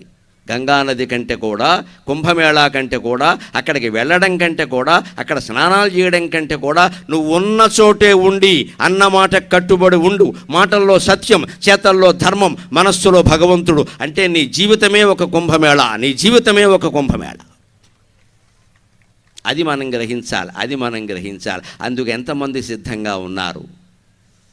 మన వ్యవసాయాలు మనవే, మన వ్యాపారాలు మనవే, మన ఉద్యోగాలు మనవే, మన సౌందర్యాలు మనవే, మన ఆర్భాటాలు హడావుడి మనవే. మనం బాగా ఎదిగిపోవాలి. ఇంకా 100 కోట్లు, 1000 కోట్లు, 1,00,000 కోట్లు సంపాదించేయాలి. చివరికి అవి ఎప్పుడూ అన్నీ బయటపడి జైలుకి వెళ్ళి కూర్చోవాలి.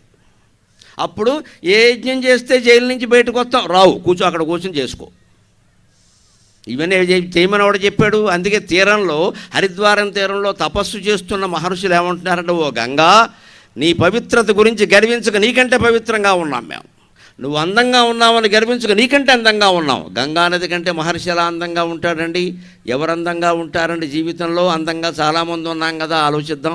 ఎవరు అందంగా ఉంటారండి? అందంగా ఉన్న వాళ్ళందరూ ఆనందంగా ఉంటారని చెప్పలేం మిత్రమా. ఆనందంగా ఉన్నవాళ్ళు మాత్రం అందంగానే ఉంటారు ఖచ్చితంగా. నువ్వు ఆనందానికి ప్రాధాన్యం ఇవ్వాలి, అందానికి కాదు ఇవ్వాల్సింది. నువ్వు ఎన్నిసార్లు లిప్స్టిక్లు పూసుకున్నా, ఎన్నిసార్లు జుట్టుకు రంగేసుకున్నా, ఎన్నిసార్లు చలికాలం ఓ క్రీము, వేసవకాలం ఓ క్రీము పూసుకున్నా, నీ మనస్సులో కనుక సంతోషం లేకపోతే నీది పేడమోహమే. నమ శివాయ. ఏం చేసినా భౌతికమైన అందం కోసం చేసే ప్రయత్నం అంతా పిచ్చి ప్రయత్నం. ఉండదు అది. జరారూపం హరతి ధైర్యమాశ. అందం ఉండదండి. జరారూపం హరతి ధైర్యమాశ. జరారూపం హరతి ధైర్యమాశ. ధర్మచర్యామసూయ క్రోధశ్రియం. క్రోధశ్రియం ధర్మచర్యామసూయ క్రోధశ్రియం. శీలమనార్యసేవ శీలమనార్యసేవ. హ్రియం కామక సర్వమేవాభిమానక. స్పష్టంగా చెబుతున్నారు కవులు మనకి శ్లోకంలో. మన ప్రవర్తనలో పరివర్తన కోసం ప్రయత్నిద్దాం. జరా రూపం హరతి. ఎంత అందం కోసం మనం ప్రయత్నించినా సరే, ఇప్పుడు ఈ అందం కోసం ప్రయత్నించే వ్యాధి ఆడవాళ్లతో పాటు మగవాళ్ళకు కూడా వచ్చింది, కర్మగాది. వాళ్ళకంటే వీళ్ళు ఎక్కువ రంగేసేస్తున్నారు. ఇప్పుడు ఏం చేద్దామనో తెలియదు. పైగా ఈయన గారు జుట్టుకు రంగేస్తాడు 60 ఏళ్ళు వచ్చాక. వేసింది వాళ్ళ ఆవిడే. ఆవిడకి తెలుసు కదా వీడు జుట్టు తెల్లపడింది, నాకు రంగెందుకు? ఇంకెవరు ముందు పోజు? నవయౌవనం అంటే మనకు కలిసి వచ్చే ఎవడన్నా పిల్లనిస్తాడా? ఇస్తే మాత్రం చేసుకుంటామా? ధర్మమా? ఎందుకు వచ్చిన రంగు ఉన్నట్టు ఉండక ఇదో పెద్ద డ్యాన్సు. బయటికి ఎవరన్నా తయారవ్వాలంటే ఇదివరకు ఆడవాళ్ళకి ఆలస్యం అయ్యేదండి, ఇప్పుడు మగాళ్ళకు కూడా అంతే అవుతుందండి. అద్దం ముందు నిలబడి ఎన్ని చూస్తాడో ఇక్కడ. ఎందుకు ఇది? నువ్వు ఎన్ని చేసినా జరా రూపం హరతి శాస్త్రం చెబుతోంది. ముసలితనం రూపాన్ని హరిస్తుంది. పైగా ఈ ముసలితనంలో ఉండే ఓ ప్రత్యేకత ఏమిటో తెలుసు. ఈ విషయంలో మగాళ్ళు కొంచెం అదృష్టవంతులు. మగాడికి సంపూర్ణ యవ్వనం రావాలంటే 30 ఏళ్ళు రావాలి. 17 ఏళ్ళు, 18 ఏళ్ళు, 20 ఏళ్ళు దాన్ని యవ్వనం అనరు. దాన్ని నవయౌవనం అంట. యవ్వనానికి ముందు దశ, అది యవ్వనం కాదు. 30 ఏళ్ళు వస్తేనే సంపూర్ణ యవ్వనం. కానీ మగవాడి యవ్వనం 60 ఏళ్ళు దాటినా ఉంటుంది. 60 ఏళ్ళ తర్వాత పిల్లల్ని కన్నవాళ్ళు కూడా ఉన్నారు. 30 నుంచి 60. స్త్రీ సమస్య ఏమిటంటే 15 ఏళ్ళకే వచ్చేస్తుంది. ఎక్కడ లేని యవ్వనం మెసమెసలు ఆడిపోతుంది, ఇంకా పట్టుకోవడం కష్టం. మాటిమాటికి ఫోన్ పెట్టుకుంటే డాబా మీదకి వెళ్ళిపోతుంది. 16, స్వీట్ 16. ఎవరికి తెలియకూడదు, సంథింగ్. కానీ ఆశ్చర్యం, ఈ యవ్వనం 30 ఏళ్లకే వెళ్ళిపోతుంది. 14-15 ఏళ్ళు మించి ఉండదు. స్త్రీ శరీరమే అంత. అది శరీర నిర్మాణం, దానికి ఎవరైనా చేరి మీరు ఎన్ని పూసినా ఒకటే. ఇంకా ఇటు పక్క దొండకాయ చెక్క, ఇటు పక్క ఆనపకాయ మొక్క, నువ్వు ఏం పోయి ఇవన్నీ బ్యూటీ క్లినిక్లను ప్రోత్సహించడానికి మనకు వస్తా, నీకు పనికిరావు. అందుకే పూర్వకాలం గమనించడం, నేను ఏ ఆచారాన్ని సమర్థించట్లా, వాస్తవం గమనించమని చెబుతున్నా. పూర్వకాలం వయోభేదం చాలా ఉండేది మగవాళ్ళకి ఆడవాళ్ళకి మధ్యలో. 10 ఏళ్ళు 15 ఏళ్ళు భేదం ఉన్నవాళ్ళు, 10 ఏళ్ళు చాలామంది ఇప్పటికే ఉన్నారు. 15 ఏళ్ళు ఉన్న వాళ్ళని చూసాం మేము. శుభ్రంగా సంతానం కలిగేది, ఏమి లోటేం లేదు. శుభ్రంగా సంతానం కలిగేది. 3, 4, 5 వాళ్ళ ఓపిక మేరకు సంతానం కలిగేవారు. హాయిగా వానప్రస్థంలో జీవించేవారు. 60 ఏళ్ళకు కూడా మగవాడికి ఆ యవ్వనం ఉంటుంది. స్త్రీకి మాత్రం యవ్వనం రావడం, సంతానాన్ని కనే శక్తి, ఇదంతా స్వల్పకాలిక పథకం. అది 15-20 ఏళ్ళు అయిపోతుంది. అంచేత 15 నుంచి 20 వేసుకో, 35 తీసే. ఇంకా 35 దాటాయంటే నువ్వు ఊరికి ఆలోచించక ఇంక దాని గురించి. ఎందుకంటే ఎలాగూ తర్వాత ఏదో వార్ధక్యం వస్తుంది, రూపం హరతి. ఇంకా సాధించవలసినవేమిటో ఆలోచించాలి. జరా రూపం హరతి. దాంతోపాటు ఇంకా చెబుతున్నాడు చూడండి, అప్పుడు ప్రవర్తనలో పరివర్తన వస్తుంది. ధైర్యం, ఆశ. కొంతమంది చాలామంది నాకు భయం వేస్తోంది, ధైర్యం లేదు, నాకు కొంచెం ధైర్యం. ఎందుకు ధైర్యం లేదో ఆలోచించండి. ఏదైనా సమస్య వచ్చినప్పుడు మూలంలోకి వెళ్ళి ఆలోచించాలి. సమస్యని కెలకకూడదు, చిలకాలి. కెలికితే కంపు వస్తుంది, చిలికితే వెన్న వస్తుంది. తేడా అది. జీవితాన్ని చిలకాలి, కెలకూడదు. చిలికితే వెన్న వస్తుంది, కెలికితే కంపు వస్తుంది. కెలకడం అంటే వేలెట్టి కెలకడం, వాసన వస్తుంది. పైగా నువ్వు వేలెట్టు, ఎవడో దాగడం. అదే కవ్వం పెట్టి చిలికావునుకో, ఎంతసేపు చిలికినా అది బాగుంటుంది, వెన్న వస్తుంది. నువ్వు వేలెట్టి కెలికితే ఎలాగా?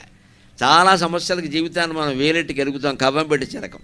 వేలెట్టి కెలకడం అంటే ఎక్కడ కెలుగుతామో తెలియదు. కవ్వం పెట్టి చిలకడం అంటే ఒక చోటే చిలుకుతాం. Concentrate on the point my friends. చిలకడం అంటే concentrate on the point where the struggle rises. ఎక్కడ గొడవ ఏర్పడుతుందో ఆ విషయం మీద దృష్టి పెట్టండి, చాలు, అది పరిష్కారం అవుతుంది. అదే చిలకడం అంటే కవం ఒకచోటే ఉండి చిలుకుతుంది, ఇలా తిప్పితే కుదరదు. మనం ఏం చేస్తూ ఉంటే ఆ సమస్యను అక్కడే ఉండేది, దాని చుట్టూ తిరుగుతూ ఉంటాం. ఎక్కడ బీటింగ్ అరౌండ్ ది బుష్ అంటారు ఇంగ్లీషులో దీన్నే. దాని చుట్టూ తిరుగుతూ ఉంటాడు, దాని దగ్గరికి వెళ్ళడం భయం. పిల్లాడికి దుర్వ్యసనాలు అబ్బాయి, పిల్లాడిని కూర్చోబెట్టాలి, మాట్లాడాలి. ఉంటావా పోతావా తెలుసుకో, ఒకటే దెబ్బ, చిలకడం అది తేలిపోతుంది. ముందు డబ్బు కట్ చేసేయి, కొడుకు ఇచ్చే డబ్బు కట్ చేసేయి. కట్ చేయడు, ఏదో తప్పదు కదండి. అబ్బాయి అడిగి ఇవ్వకపోతే ఊరుకోడండి. ఏం చేస్తాడు ఇవ్వకపోతే? దానికి సిద్ధపడు. ఏం చేస్తాడు ఇవ్వకపోతే? మనం సిద్ధపడలేము. ఒకవేళ సిద్ధపడితే ఈ భార్య ఉంటుంది, ఆవిడొచ్చా ఉంటే మీరు బోర్డు ఖర్చు పెట్టారు, వాడు అడిగిన దానికి అయిపోయింది, మొత్తం నాశనం అయింది ఇక్కడ సంసారం. పిల్లల విషయంలో భార్య భర్త ఎప్పుడు ఒక్క మాట మీదే ఉండాలండి. అవసరమైతే చాటుగా మాట్లాడుకోవాలి. ఏం నిర్ణయం తీసుకోవాలో తీసుకుని, రే మీ నాన్న చెప్పారు కదరా, మళ్ళీ ఎందుకు మాట్లాడుతున్నావు అక్కడ, నేను వేరే చెబుతాను పా అని వెంటనే భార్య చెప్పాలమ్మా. దానివల్ల మగాడి విలువ ఆడ విలువ కాదు, సంసారం విలువ నిలబడుతుంది. పిల్లలకు అర్థమవుతుంది, అమ్మా నాన్న ఒక్కటే, మన వేషాలు ఇక్కడ కుదరవు. ఒకరు అవునంటే ఇంకోరు కాదంటారు, ఒకరు కాదంటే ఇంకోరు అవునంటారు. వీరిద్దరూ వారి దగ్గరే దెబ్బలు ఆడుకుంటారు. ఇక పెద్ద పండుగ ఇంట్లోకి వచ్చేసింది రోజు ఇక్కడ. ఇది మానుకోవాలి. అదే ధైర్యం, ఆశ. ధైర్యంగా ఉండాలంటే కోరికలు ఉండకూడదండి, కోరికలు తగ్గించుకోవాలి బాగా. 25 ఏళ్ల కుర్రాడికి మనం ఈ మాట చెప్పక్కల, 60 ఏళ్ల వాడికైనా చెప్పొద్దా? 60 ఏళ్ల స్త్రీ పురుషులైనా కోరికలను తగ్గించుకోరు, ఇంకా పెంచుకుంటూ పోతారా? నువ్వు ధైర్యంగా ఉండాలంటే కోరికలు తగ్గించుకోవాలి. ఆశలు, కోరిక కూడా కాదు ఆశ, దురాశ తగ్గించుకో, చాలు, తగ్గించుకో. వెనకడికో మాస్టర్ ఉన్నట్టు, తెలుగు మాస్టర్, ఆయన రిటైర్ అయ్యాడు. అరిగి మీద కూర్చున్నాడు, టీ తాగుతూ ఉంటాడు. టీ తాగేటప్పుడు మాస్టర్లకి పక్కన ఎవరన్నా తోడు ఉండాలి, ఎందుకంటే ఆయన టీచర్ కదా. టీచర్ అంటే టీయాం చరతీతి టీచర్. అస్తమానం టీ తాగేవాడే టీచర్, పాఠం చెప్పినా చెప్పకపోయినా టీచర్ అన్నాడు, కాఫీచర్ అనలేదు. అందుకని ఈయనకి ఇంకోటి తోడు కావాలి. ఈయన గారు ఈయన గ్రేడ్ 1, ఆయన గ్రేడ్ 2, ఇద్దరు వచ్చారు. ఇద్దరు కలిపి టీ తాగుతారు. ఈవిడ పాపం టీ కలిపి పట్టుకొచ్చింది. అక్కడ పట్టుకొచ్చి ఆవిడ లోపలికి వెళ్ళింది, బాగానే ఉంది. అప్పుడు ఆయన, ఇగో నీకు ఒక విషయం చెప్పాలయ్యా అన్నట్టు. చెప్పండి మాస్టర్ అన్నాడు. నేను చాలా ఇబ్బందుల్లో పడ్డానయ్యా అన్నట్టు.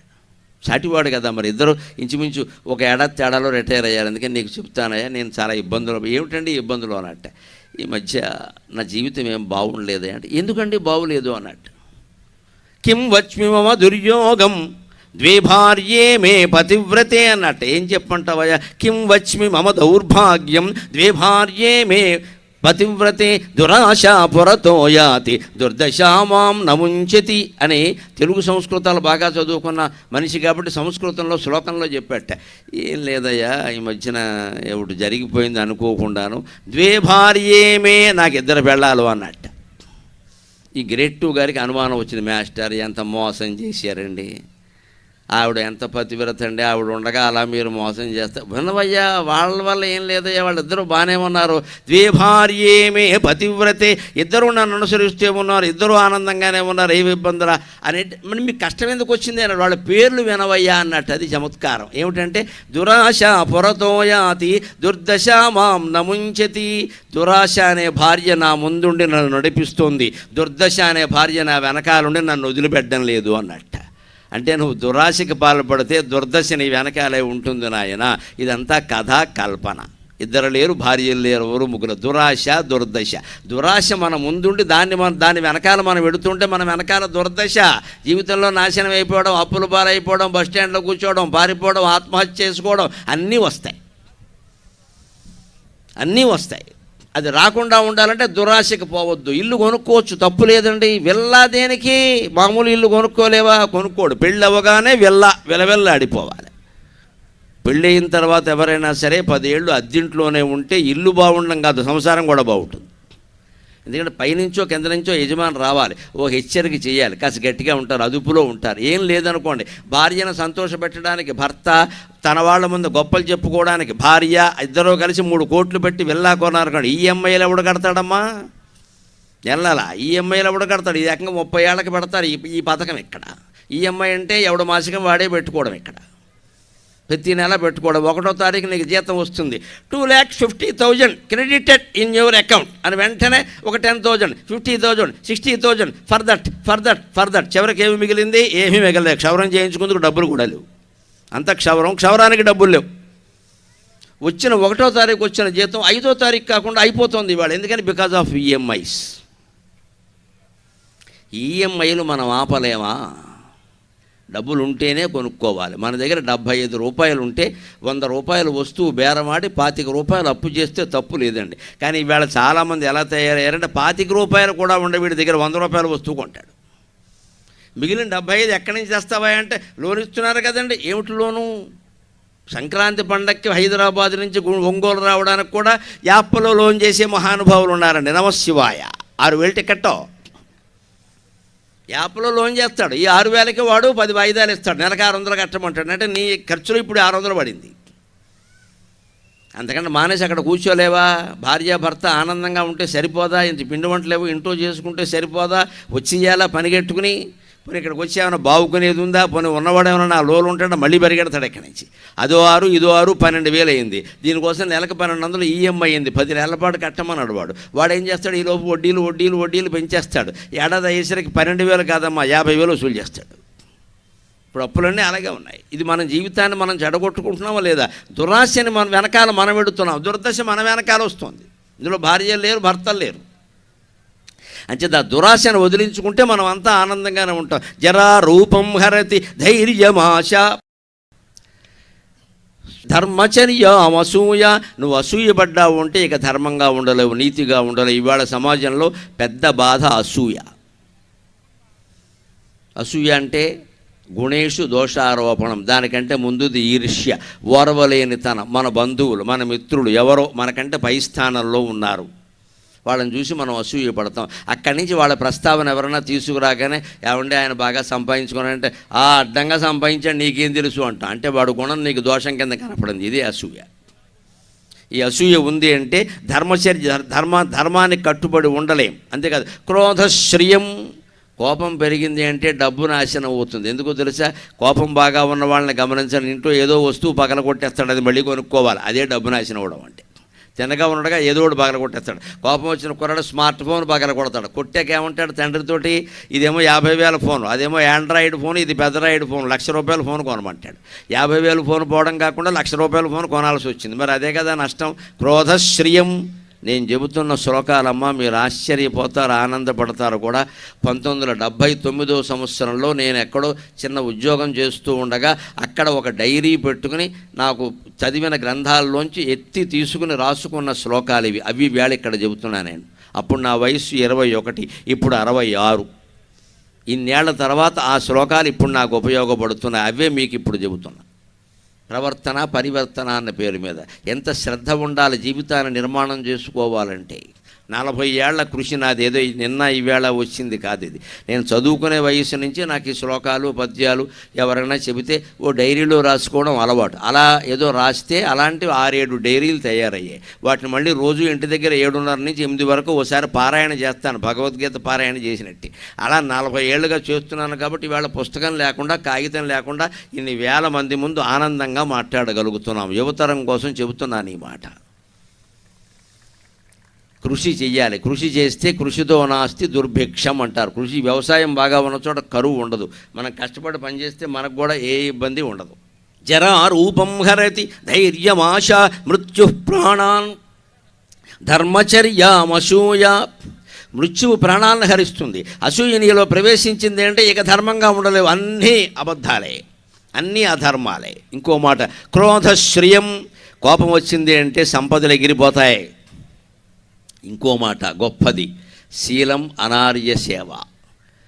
చెయ్యకూడని వాళ్ళతో స్నేహం చేశామంటే మన శీలం పాడైపోతుంది. దానికి పెద్ద ఉదాహరణ ఎవరో తెలుసా? భారతంలో కర్ణుడు. ఆయన చాలా గొప్పవాడు, చాలా మంచివాడు. గొప్పతనం మంచివాడు, గొప్పవాడు కూడా మహాదాత. మంచివాడే, స్వతహాగా మంచివాడు.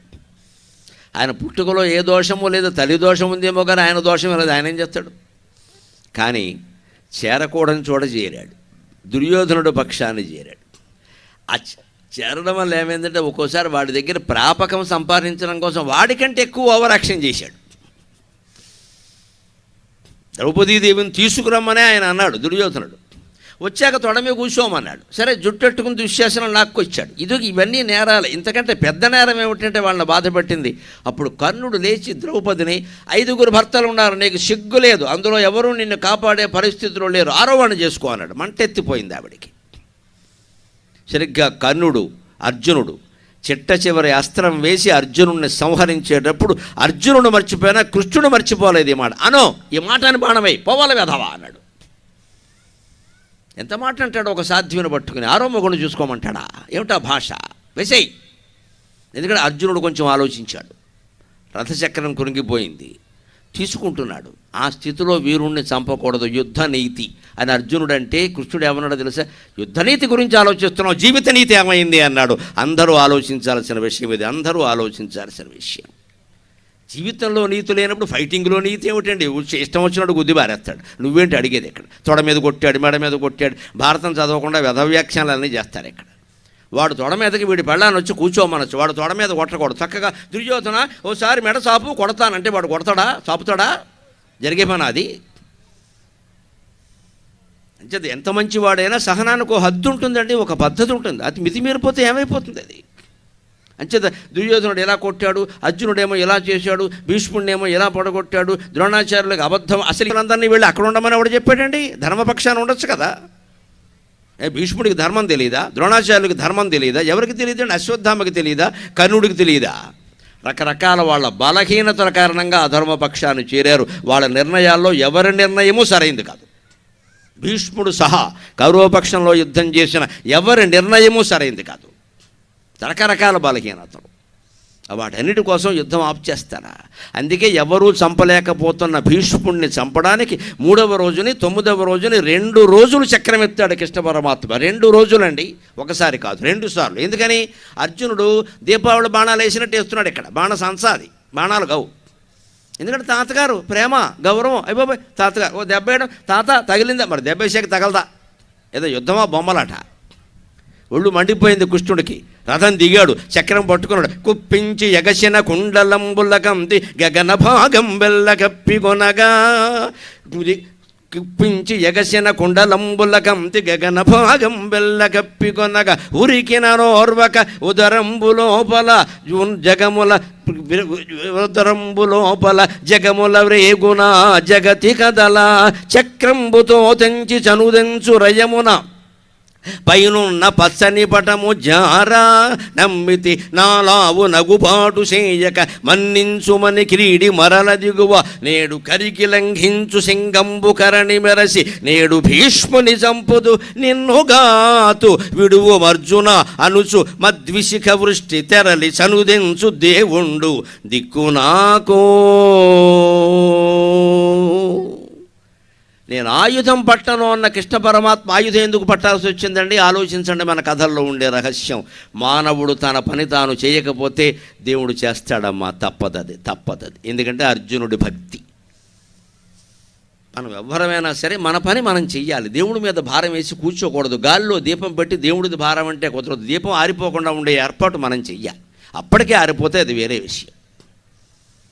మనమే కావాలని ఇటువంటి చోట దీపం పెట్టేసి ఏమిటో సభ మొదలు పెట్టగానే దీపం ఆరిపోయి నీ బుద్ధి ఆరిపోయింది, దీపం ఆరిపోలేదు. ఇక్కడ ఇలాంటి గాల్లో దీపం పెడతావా? బుద్ధి ఉందా? నీ బుద్ధి ఆరిపోయింది. సెంటిమెంట్లు మనకు ఎంతసేపు? పొట్టెడుతుంటే కింద రాలిపోయింది, ఇంట్లోంచి చేతిలోంచి హారతి ఏం పర్వాలేదు, తీసుకో పైకి, కొంపలేమట్టుకోవు. ఇక్కడ ఈ సెంటిమెంట్లు పెంచి ఏడిపించకూడదండి జనాన్ని. ఏం జారిపోయినా ఏం పర్వాలా, కుంకంబరని జారిపోయింది, సరిగ్గా పట్టుకోకపోతే జారిపోతుంది, ఇక్కడి నుంచి పట్టుకో అంతే. శుక్రవారం కూడా కుంకం రావడానికి శుక్రవారం ఏంటి, వక్రవారం ఏంటి, ఏ వారమైనా ఒకటే. ఇలా సెంటిమెంట్లన్నీ బూజు పెంచుకున్నాం బాగా మనం పురాల్లో. ఏది జారినా కేవలం జారింది, సరి చేసుకుంటే సరిపోతుంది. దానివల్ల ఏమీ కాదు. నేను మొహమాటం లేకుండా చెబుతున్నా, ఈ పిచ్చి నమ్మకాలు వదిలిపెట్టండి. బుద్ధి జారిపోకుండా చూసుకోండి దయచేసి. కుంకంబరిని పసుపు జారిపోతే పెద్ద ప్రమాదం లేదండి. మనం దిగజారిపోకూడదమ్మా, మనం దిగజారిపోకూడదు. మన మనస్సు అనేక వేషాలు వేస్తుంది, పిచ్చి వేషాలు వేస్తుంది, అనేక రకాల ఆరోపణలు చేస్తోంది, అనేక రకాల వ్యసనాలకు లోనైంది. అప్పుడు ఎప్పుడైనా ఆలోచించామా అయ్యో మనస్సు జారిపోతుంది అని? ఒక్కడు ఆలోచించడు. ప్రతి వాడికి నా చేతిలోంచి కలం జారిపోయింది, ఫోన్ జారిపోయింది, కొంకం జారిపోయింది, నీ తలకాయ జారిపోయింది. ఇక్కడ ఈ జారిపోకుండా చూడవలసింది ఇవి కాదండి. బుద్ధి దిగజారిపోతుంది, అది ఎప్పుడైనా చూసుకున్నావా? అది చెబుతున్నాడు అక్కడ. మృత్యు ప్రాణాన్ ధర్మచర్యాం అసూయ క్రోధశ్రియం శీలమనార్య సేవ. కర్ణుడు అంత మంచివాడైనా, దాతైనా, మహాపరాక్రమవంతుడైనా ఎందుకని ఓడిపోయాడండి? శీలాన్ని కోల్పోయాడు. దుర్మార్గుడైన దుర్యోధనుడిని సేవించడం వల్ల. ఇవాళ యువతరం అర్థం చేసుకోవాలి. ఎవరితో తిరుగుతున్నారు మీరు? ఏ సమయాల్లో తిరుగుతున్నారు? ఇంటి దగ్గర తల్లి కానీ తండ్రి కానీ అర్ధరాత్రి 1 గంట కూడా రాని కొడుకు కోసం ఈవేళ నన్ను మన్నింతులు కాక అమ్మాయిలు కూడా అలాగే తయారయ్యారమ్మా. ఎంత క్షోభ పడుతున్నారో తెలుసా? ఎంత క్షోభ పడుతున్నా చెప్పలేరు. ఏమన్నా అంటే మమ్మీ సో మళ్ళీ ఇంగ్లీష్ ఒకటి. ఇక్కడ ఆ మమ్మీ నమ్మేయాలి, ఆ డాడీని నమ్మించాలి. ఈవిడ గారు ఎక్కడ తిరుగుతుందో తెలియదు. ఈవిడ ఫోన్ చూశారనుకోండి, ప్రైవసీ. 16 ఏళ్ల గుంటకి ప్రైవసీ ఏమిటండి? గోమ్మె కొట్టేవాళ్ళాక 16 ఏళ్ల గుంటకి ప్రైవసీయా? ఎవరండి ప్రైవసీ? ఎప్పుడు? పెళ్ళయ్యాక, ఉద్యోగం వచ్చాక, నీకు 30 ఏళ్ళు వచ్చాక. 16 ఏళ్ల వాళ్ళకి ప్రైవసీ ఏమిటండి? ఖచ్చితంగా ఆ ఫోన్ తల్లిదండ్రులకు చూపించి వాడాల్సిందే. వాడొద్దన్నది మానేయవలసిందే. ఆ రకంగా తల్లిదండ్రులు నిర్బంధించి తీరాలి. నాకేం మొహమాట, బతిమాలితే కుదరదండి. ఎక్కడ వాళ్ళ మనోభావాలు దెబ్బతింటే ఎవడికి 16 ఏళ్ళ వాడికి మనోభావాలు ఉంటాయి, 50 ఏళ్ళ వాడికి తిండి ఉండదు. ఇక్కడ వీడేమి అనడానికి వీల్లేదు. పెద్దవాళ్ళందరూ దద్దమ్మలు అయ్యారు, పిల్లలందరూ ఎగిరెగిరి పడుతున్నారు. ఇక్కడ నోరు మూసుకుని చెప్పినట్టు విను, లేకపోతే బయటికి పో అని ఖచ్చితంగా నేను ఆడవాళ్ళని అనండి. మొగాడు గట్టిగా ఉండాలి. అక్కడ ఆడు మొగాడరా బుజ్జి అంటే అదే గట్టిగా ఉండాలి. తోలు ఉడుతుందని చెప్పాలి. ఇక్కడ ఇవాళ లేదండి, ఆ పోయిందా, మగతనం పోయిందమ్మా, అంతా అయిపోయింది. ఇక్కడ కూర్చుంటున్నారు, ఇక్కడ జపం చేసుకుంటున్నారు, అంతే. పిల్లలు చెడిపోతున్నారు. అంతా అయిపోయాక వాడు కార్తీక మాసంలోనూ శుక్లపక్షంలో పుట్టలేదు, కృష్ణపక్షంలో ఎప్పుడు పుట్టినా ఒకటే ఈ సన్నాసి. ఇంకెక్కడి నుంచి జాతకాలు, యాగాలు, ఎన్ని రకాలు వచ్చేసేయనండి బూజు మనస్సుకు పట్టేసి. ప్రతివాడు మన ఇంటికి వచ్చి శాస్త్రాలు చెప్పడమే. మీకు దక్షిణం వైపున కిటికీ అలా ఉందండి, ఆ ఉండడం వల్ల పిల్లకి పెళ్ళి అవ్వట్లా. ఇది ఎప్పుడు కిటికీలోంచి దూకెత్తే ఈ పిల్ల ఏం చేస్తావు నువ్వు? పిచ్చి మాటలు చెబుతున్నావు. అక్కడ దక్షిణం కిటికీకి పిల్లకి పెళ్ళి అవ్వకపోవడానికి సంబంధం ఏంటంటే దాని బుద్ధి నువ్వు గమనించావా? దాని ఫోన్ నువ్వు గమనించావా? అందులో ఏముందో గమనించావా? దక్షిణ వైపు కిటికీ గురించి మాట్లాడుతున్నావు. ఇక్కడ తప్పించుకోవడం అమ్మా. నేను మొహమాట, ఇది ఎస్కేపింగ్ ఫ్రమ్ ది ప్రాబ్లం. సమస్య మూలం ఎక్కడుందో ఆలోచించకుండా కిటికీల గురించి, గోళ్ల గురించి మాట్లాడుతున్నాం అంటే ఎస్కేపింగ్ ఫ్రమ్ ది ప్రాబ్లం. నీ సమస్యను ఎవరి మీదకి గంటేస్తున్నావు? నువ్వు గోళ్ల మీదకి, కిటికీల మీదకి. నీ బుద్ధి ఏమైంది? That should be question. అది అడగాలి.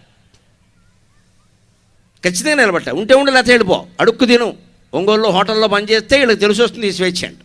ఈ ప్రైవసీ ఏమిటో కూడా తెలియజేస్తుంది. బాగా ఇల్లు కట్టి ఒక్కొక్కరికి ఒక్కో రూమ్ ఇచ్చి మీరు గడి చేసుకోండి అంటే గడి చేసే పనులే జరుగుతాయమ్మా. ఖచ్చితంగా ఒక పద్ధతిలో పెంచి తీరవలసిందే. లేకపోతే ఈవేళ సమాజం పైగా మనవాళ్ళు పాడవడం కాదని వేరే వాళ్ళు పాడు చేస్తున్నారు. శీలం అనార్య సేవ. ఎవరితో స్నేహం చేస్తున్నారు? ప్రతి అమ్మాయి ఎవరితో స్నేహం చేస్తుందో తల్లి గమనించాలి.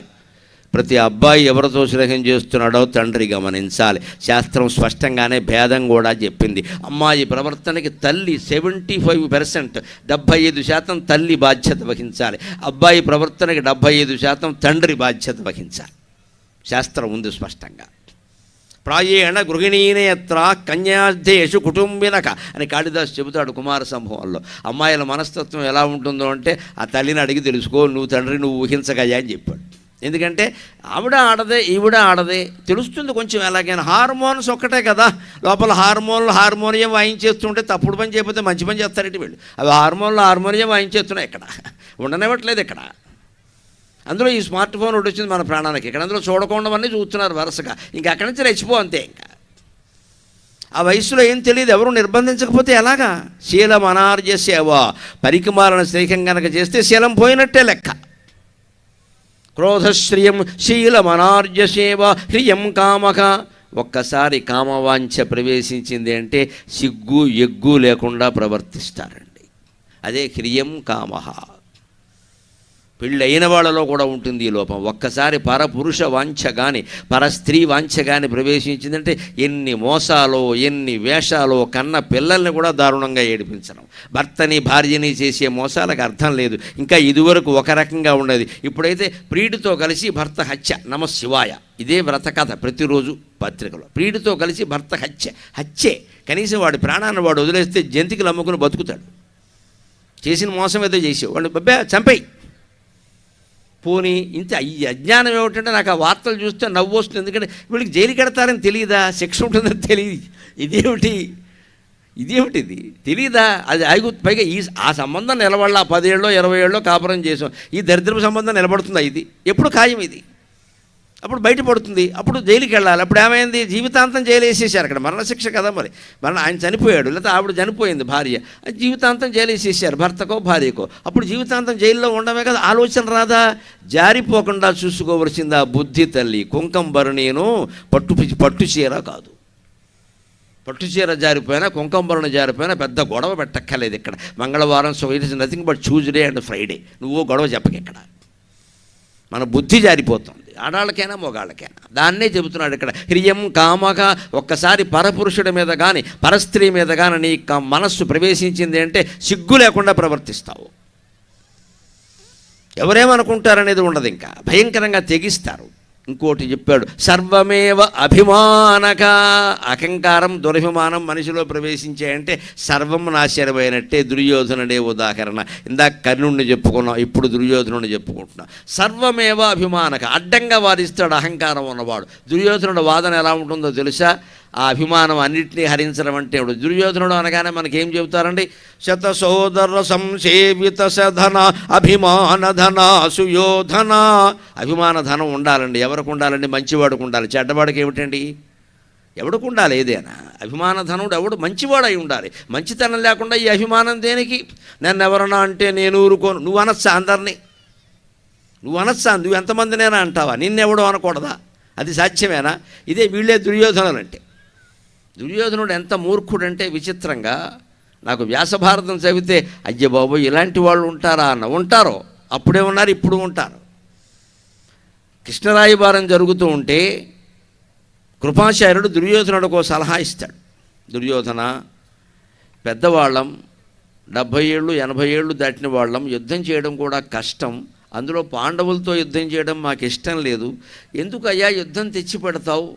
మానుకోరాదా?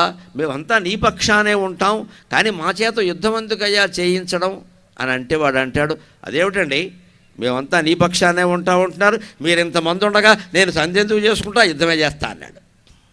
అంటే నీ పక్షానే ఉంటాం అనడం తప్పైపోయింది. అంతా పోయాక భీష్ముడు కింద పడిపోయాక 10 రోజుల్లో, తర్వాత 15వ రోజున ద్రోణుడు చనిపోయాక, 17వ రోజున కర్ణుడు కూడా చనిపోయాక, 18వ రోజుని ఈ కృపాచార్యులు వచ్చి ఇదే మాట అంటాడు మళ్ళీ, దుర్యోధన అందరూ ఉన్నాక సంధి ఎందుకు అన్నావు కదా, ఇప్పుడు అందరూ పోయారు కదా సంధి చేసుకో అన్నాడు. అప్పుడు ఏమన్నాడు తెలుసా, అందరూ పోయాక సంధి ఎందుకు అన్నాడు. ఇదే మూర్ఖత్వం అంటే, ఇదే మూర్ఖత్వం. ఇంతకంటే మూర్ఖత్వం ఉంటుందండి ఎక్కడ. అప్పుడేమో అందరూ ఉన్నారు కాబట్టి సంధి ఎందుకంటావా, ఇప్పుడేమో అందరూ పోయారు కాబట్టి సంధి ఎందుకంట. అంటే నీ ఆలోచనే గొప్ప, నీ మాటే లెక్క. ఇలాంటి దుర్యోధనులు మన సమాజంలో కాదమ్మా, మన కుటుంబాల్లో ఉన్నారు. ఆడవాళ్ళ రూపంలో ఉన్నారు, మగాళ్ళ రూపంలో ఉన్నారు. నా మాటే లెక్క. అప్పుడు వాడి మాట, ఇప్పుడు వీడి మాటే. అప్పుడు అలా ఎందుకు అన్నామంటే అది అంతే, ఇది ఇంతే.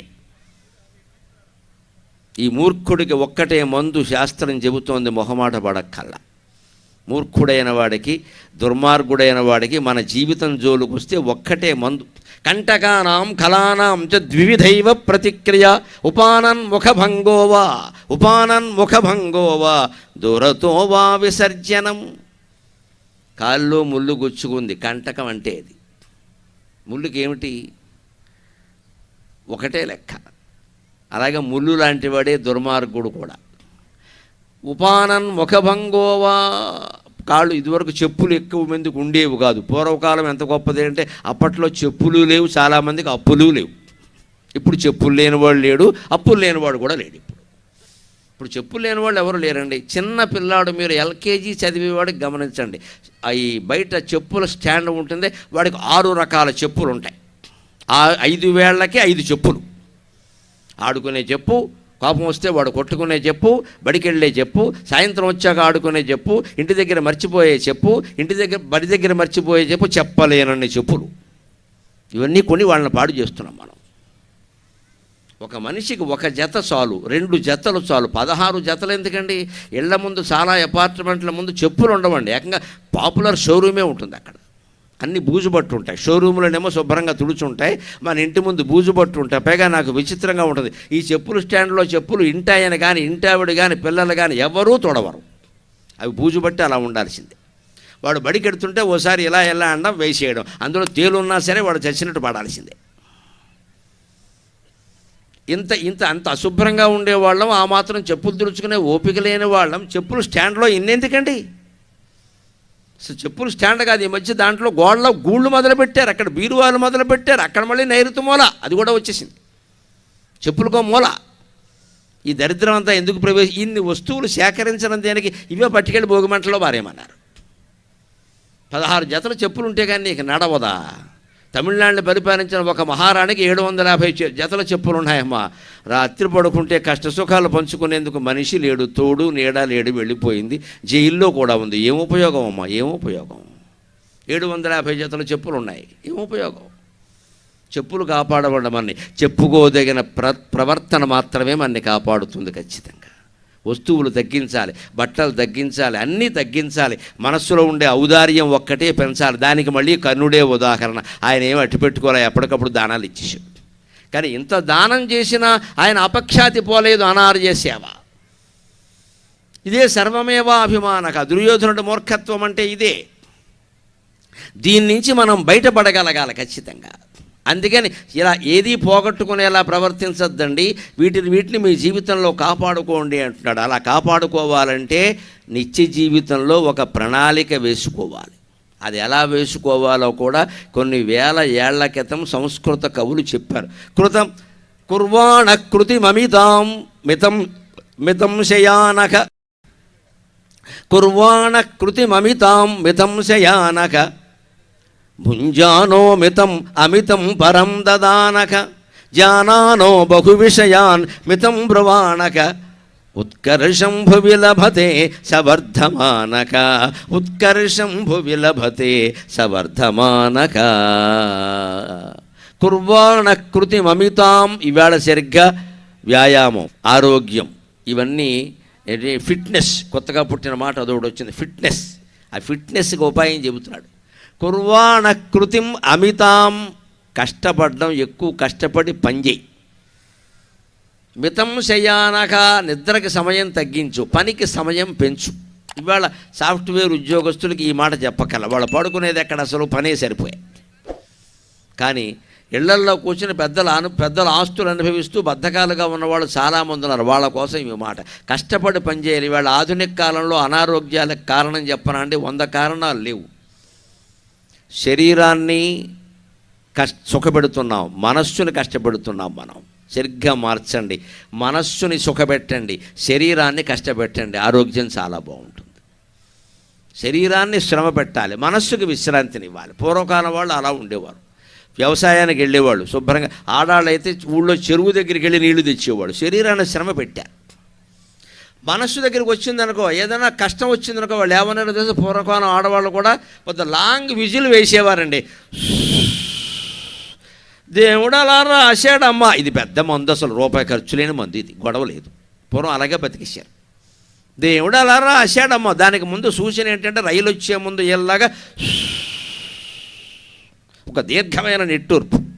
వాళ్ళకి నమస్కారం. నిజంగా అంటే వాళ్ళ వైద్యం వాళ్ళు చేసుకున్నారు, దాన్ని ఆక్షేపించాల్సిన వ్యవహారం. వాళ్ళ వైద్యం వాళ్ళు చేసుకున్నారు. ఇవాళ యువతరాన్ని మీరు గమనించండి, పెద్ద ఆ వయసు 30-40 ఏళ్ళ వాళ్ళు కూడా సుమారుగా ఏదైనా చిన్న మనస్సులో బాధ రాగానే ఎనీ సైకియాట్రిస్ట్ అవైలబుల్, గడిది గుడ్డేం కాదు ఇక్కడ, నీకు సైకియాట్రిస్ట్ దేనికి పని లేక, నీ మనస్సులో ఉండే వ్యధవాలోచనకి. ఇది అమెరికా బుద్ధిది. ప్రతి ఇంట్లో ఒకడు అమెరికాలో ఉంటున్నాడు కదా, ఆ దిక్కుమాలిన సంస్కృతి ఇక్కడ పట్టుకొచ్చాడు. అమెరికాలో ఈ అమెరికా ఓ పిచ్చి దేశం, అగ్రరాజ్యం కాదు, అది ఉగ్రరాజ్యం. ఓ పిచ్చి దేశం, పిచ్చి డాక్టర్లు ఎక్కువ అక్కడ. డాక్టర్కి పిచ్చో వీడికి పిచ్చో తెలియదు. ఈ పిచ్చి డాక్టర్లు ఈ మధ్య ఇక్కడ ఎక్కువయ్యారు. ఎందుకని వాళ్ళు అనట్లేదు, నేను మన్నే చిన్న మనస్సులో నాకు ఈ మధ్య మనస్సులో అదో రకంగా అనిపించుకోవడం మానే, నువ్వు చేసుకోగలవు. నన్ను అడిగారు ఆ మధ్య ఎవరో ఒక 4 నెలల క్రితం, ఏమిటోనండి గరికపాటి వారు ఈ మధ్య నేను అనుకున్నది ఏది అవ్వడం లేదండి, ఏం చేయమంటారని. అనుకోవడం మానే, అన్నీ అవుతాయని చెప్పాను నేను. శ్రీకృష్ణుడు అనుకున్నాడు రాయబారం జరిగితే బాగుండు, అవ్వలేదు, విఫలమైంది. కర్ణుడు ఈ పక్షానికి వస్తే బాగుండు, అవ్వలేదు. భగవంతుడు అనుకున్నవి అవ్వలేదు, నువ్వు అనుకున్నవన్నీ అయిపోవాలి ఇక్కడ. మరి అనుకున్నది మంచిదో చెడ్డదో చెప్పరండి, విచిత్రం. నేను అనుకున్న మంచి కూడా జరగడం లాంటి వేరే విషయం. అనుకున్నవన్నీ నువ్వేమనుకున్నావు, నన్ను వేసేద్దాం అనుకున్నావు, నాకేం తెలుసు. ఈ బాగా వాగుతున్నాడు ధర్మం గురించి, ఈయన వేసేద్దాం అనుకున్నావేమో, నేను ఇప్పుడు అయ్యేలా ఆశీర్వదిస్తే నేనే ముహూర్తం పెట్టుకున్నట్టు. అదేంటిది, నువ్వేమనుకున్నావు, ఎందుకు అనుకోవాలి? అహమండి ప్రతివాడికి. అనుకున్నది అయిపోవాలి. ఎందుకు అయిపోవాలి? అనుకున్నది ఎవరికైంది? ఈ మహానుభావ రాముడికి అయిందా? తెల్లారితే పట్టాభిషేకం అండి, వనవాసానికి పంపించారు. సీతాదేవి హాయిగా 16 పట్టు చీరలు మంచం మీద పెట్టి, ఏది కట్టుకోమంటారు, ఏది కట్టుకోము, నోరు మూసుకుని నారచీర కట్టుకోమని చెప్పాడే. అని పెట్టింది ఆవిడ మంచం మీద పరిచి, ఏది బాగుంది అదో సరదా ఆడవాళ్ళకి. అందులో ఏది బాగుందో చెప్పనా, అనుభవమే చెబుతున్నా. ఏది వాళ్ళకి నచ్చుతుందో అదే బాగుందని చెప్పాలి, గొడవ లేకుండా ఉంటుంది. నీకు నచ్చింది చెప్పకూడదమ్మా, వాళ్ళకి నచ్చేది ఏమిటో తెలుసుకుని అదే బాగుందంటే నాకు ఇదే నచ్చింది, నీకు అది నచ్చింది కాబట్టి నాకు నచ్చింది, నాకు తెలిసేడు ఏది బాగుందో. ఇక్కడ రాముడు అంతే చేశాడు. సరిగ్గా విశ్వనాథ సత్యనారాయణ గారు రామాయణ కల్పవృక్షంలో చూద్దాడు. పట్టాభిషేకం రోజుంటా రాముడు వెళ్ళి పట్టాభిషేకం సీత అని చెప్పగానే ఆవిడ వెంటనే బీరువాలోని చీరలు తీసి మంచం మీద పరిచేసి, ఈ చీర కట్టుకోమంటారో చెప్పండి అది. ఆయన 2 నిమిషాలు ఆలోచించి చూశాడు. చిలక జాతకం వాళ్ళు చిలక బయటికి వెళ్ళగానే ఆ కార్డుల మీద తిరుగుతుంది చూడండి చిలక. అలాగే రాముడు దృష్టి ఈ పట్టు చీరల మీద పడింది. ఒకసారి ఇలా చూసి ఉదాహరణ చూసి, ఇది కట్టుకో, నాకు నచ్చింది, మీకు ఎలా నచ్చింది అన్నట్టు. నాకు తెలుసులే అన్నట్టు. ఏంటో తెలుసా, అది పెళ్ళినాడు జనక మహారాజు పెట్టిన చీర. నచ్చక ఏమవుతుందండి, వాళ్ళ నాన్న పెట్టాడు. మొగుడు 10,000 ఎట్టుకున్నా నచ్చదమ్మా, పుట్టింటి వాళ్ళు 1000 రూపాయలు పెట్టుకున్నా నచ్చుతుంది, మహిళలకి నమస్కారం. అదంతే మమకారం. మా నాన్న పెట్టాడు, అప్పటికి ఆ తండ్రి పోయాడు అనుకో పొరపాటుని, ఇంకా నచ్చుతుంది. మా నాన్న వెళ్ళిపోయాడు పాపం, ఎంత ప్రేమతో పెట్టాడు. ఈ మొగుడికి చికగ్గా ఉండి 1,00,000 రూపాయలు చీర కొన్నాను, ఏ మాట చెప్పట్లేదు ఇక్కడ. అంతే, అది అంతే. దాన్ని నవ్వేసి ఊరుకోవడమే, తగాదా పెట్టుకోకూడదు. అందుకని రాముడు మనసులో నవ్వుకున్నాడు. అది వాళ్ళ నాన్నగారు పెట్టించారా, పెళ్లి రోజు కట్టుకుందని నాకు తెలుసు అది. అందుకే అక్కడ వేలెట్టాడు ఈయన. చిలక జాతకం చెప్పేటప్పుడు ఆ కార్డు మీద కాలెట్టినట్టే ఈయన వేలెట్టాడు. వెంటనే సీతాదేవికి పరమానందం అయిపోయింది. మా ఆయనకి ఏమిటో, నాకు ఏది నచ్చుతుందో ఎలా తెలిసిపోతుందో, అంతేనమ్మా, అది రహస్యం, అనురాగం. వారి ఇష్టమే మన ఇష్టం అనుకుంటే అయిపోయాయి. మన ఇష్టం దేనికి ప్రత్యేకంగా? మనస్సులో ఏ కల్మషము లేనివాడు ఎదుటి వాళ్ళ ఇష్టానికి ప్రాధాన్యం ఇస్తాడు. అప్పుడు జీవితం బాగుంటుంది ఖచ్చితంగా. ఎప్పుడు సంసార జీవితం కానీ ఉద్యోగ జీవితం కానీ ఏదైనా బాగుండాలంటే ఒకటే లెక్క, ప్రేమించు, ప్రేమింపబడాలని ఆశించకు. సుఖపెట్టు, సుఖపడాలని ఆశించకు. ఎవరు త్యాగం చేస్తారో వారు బాగుంటారు, ఎవరు త్యాగం చేస్తారో వారు బాగుంటారు. మనం ఇతరులను ప్రేమిద్దాం, వారు ప్రేమించాలని ఆశించద్దు. ప్రేమించకపోవడం వారి పని, మనకు అవసరం లేదు. ఎవరు లేకపోయినా ఎవరు ప్రేమించకపోయినా ఆత్మనిష్టతో మనం ఉండగలగాలి. కానీ మనం అందించవలసిన వారందరికీ ప్రేమను అందించాలి. అదే యోగి జీవితం. కృష్ణుడు ఎవరి మీద ఆధారపడలేదు. చివరిలో 7 రోజుల పాటు కృష్ణుని భౌతిక శరీరం నేల మీద పడిపోయింది అడవిలో. దిక్కు మొక్కు లేదండి, ఎవడు లేడక్కడ. మరి 16,000 మంది ఉన్నారు. దేనికి? ఆధార్ కార్డుకి, గ్యాస్ కార్డుకి మనకు వస్తారు వీళ్ళందరూ. ఒక్కరు లేరు అక్కడ. 16,000 మంది భార్యలు, ఒక్కొక్కరికి 10 మంది సంతానం, 1,60,000 మంది సంతానం ఉన్న కృష్ణుడు చనిపోతే ఒక్కడు లేడండి అక్కడ. ఆయన ఏం అనుకోలేదు ఆ విషయాన్ని. మనం కూడా ఏకాంతానికి సిద్ధంగా ఉండాలి. ఏకాంతానికి సిద్ధంగా. పండగలు వచ్చాయి, అందరూ వచ్చారు, అందరూ వెళ్ళిపోతారు, ఉంటారేంటి? ఆ ఏకాంతాన్ని కూడా ఆస్వాదించాలి. మీరు అందరూ వెళ్ళిపోతుంటే తోచడం లేదు అనేది ఒక పెద్ద వ్యాధి. ఎవరికైనా చూపించుకోవాలి, ఓ మంది ఇస్తారు. తోచకపోవడం ఏంటి? మనలో మనం ఉండలేకపోతున్నాం, భగవన్నామం జపించుకోలేకపోతున్నాం, మంచి పుస్తకం చదవలేకపోతున్నాం, అసలు ఆలోచించకుండా మాట్లాడకుండా ఉండలేకపోతున్నాం. మనం ఏదో ఒకటి ఎవరి జీవితమో కెలకాలి ఇక్కడ. ఇది లేకుండా ఉండగలిగితే బాగానే ఉంటుంది. అందుకని ఎప్పుడు కుర్వాణ కృతిం అమితాం, చేసే పని శుభ్రంగా చేయి, ఎక్కువగానే చేయి. కాస్త ఇంకో అరగంట ఎక్కువ కష్టపడు. మితం శయ్యానక, పడుకునే సరిగ్గా 8 గంటలు పడుకోవాలి. అది కూడా తగ్గదు. 16 గంటలు నీ పనులు చూసుకో. 8 గంటలు పడుకో. 8 గంటల్లో వీలైతే మధ్యాహ్నం గంట, రాత్రి 7 గంటలు లెక్క. లేదు 8 గంటలు రాత్రి వేసి. ఇంకో మాట, భుంజానోమితం అమితం పరం దదానక. మనం తినేటప్పుడు ఈవేళ ఆరోగ్య పరిస్థితులను బట్టి, సమాజ పరిస్థితులను బట్టి వీలైనంత తక్కువే తినాలి. ఎవరు బంధువుల ఇంటికి వెళ్ళినా ఎక్కడికి వెళ్ళినా వీలైనంత తక్కువే. అందుకే దానికి మన పద్ధతులు ఎలా ఉంటాయంటే, మన ధర్మశాస్త్రంలో చెప్పినవి, మనం కూర్చుంటే కానీ వడ్డించనివ్వకూడదండి. ముందే వాళ్ళు అన్నీ పెట్టేశాక మనం కబుర్లు చెప్పుకుంటూ ఎక్కడో ఉండి వాళ్ళు అన్నీ పెట్టేశాక మనం వెళ్ళామనుకో, ఏం జరుగుతుందో తెలుసా? అందులో 4 పావలా తింటావు, 30 వదిలేస్తావు. నీకు అక్కర్లేనివన్నీ పెట్టేస్తారు వాళ్ళు.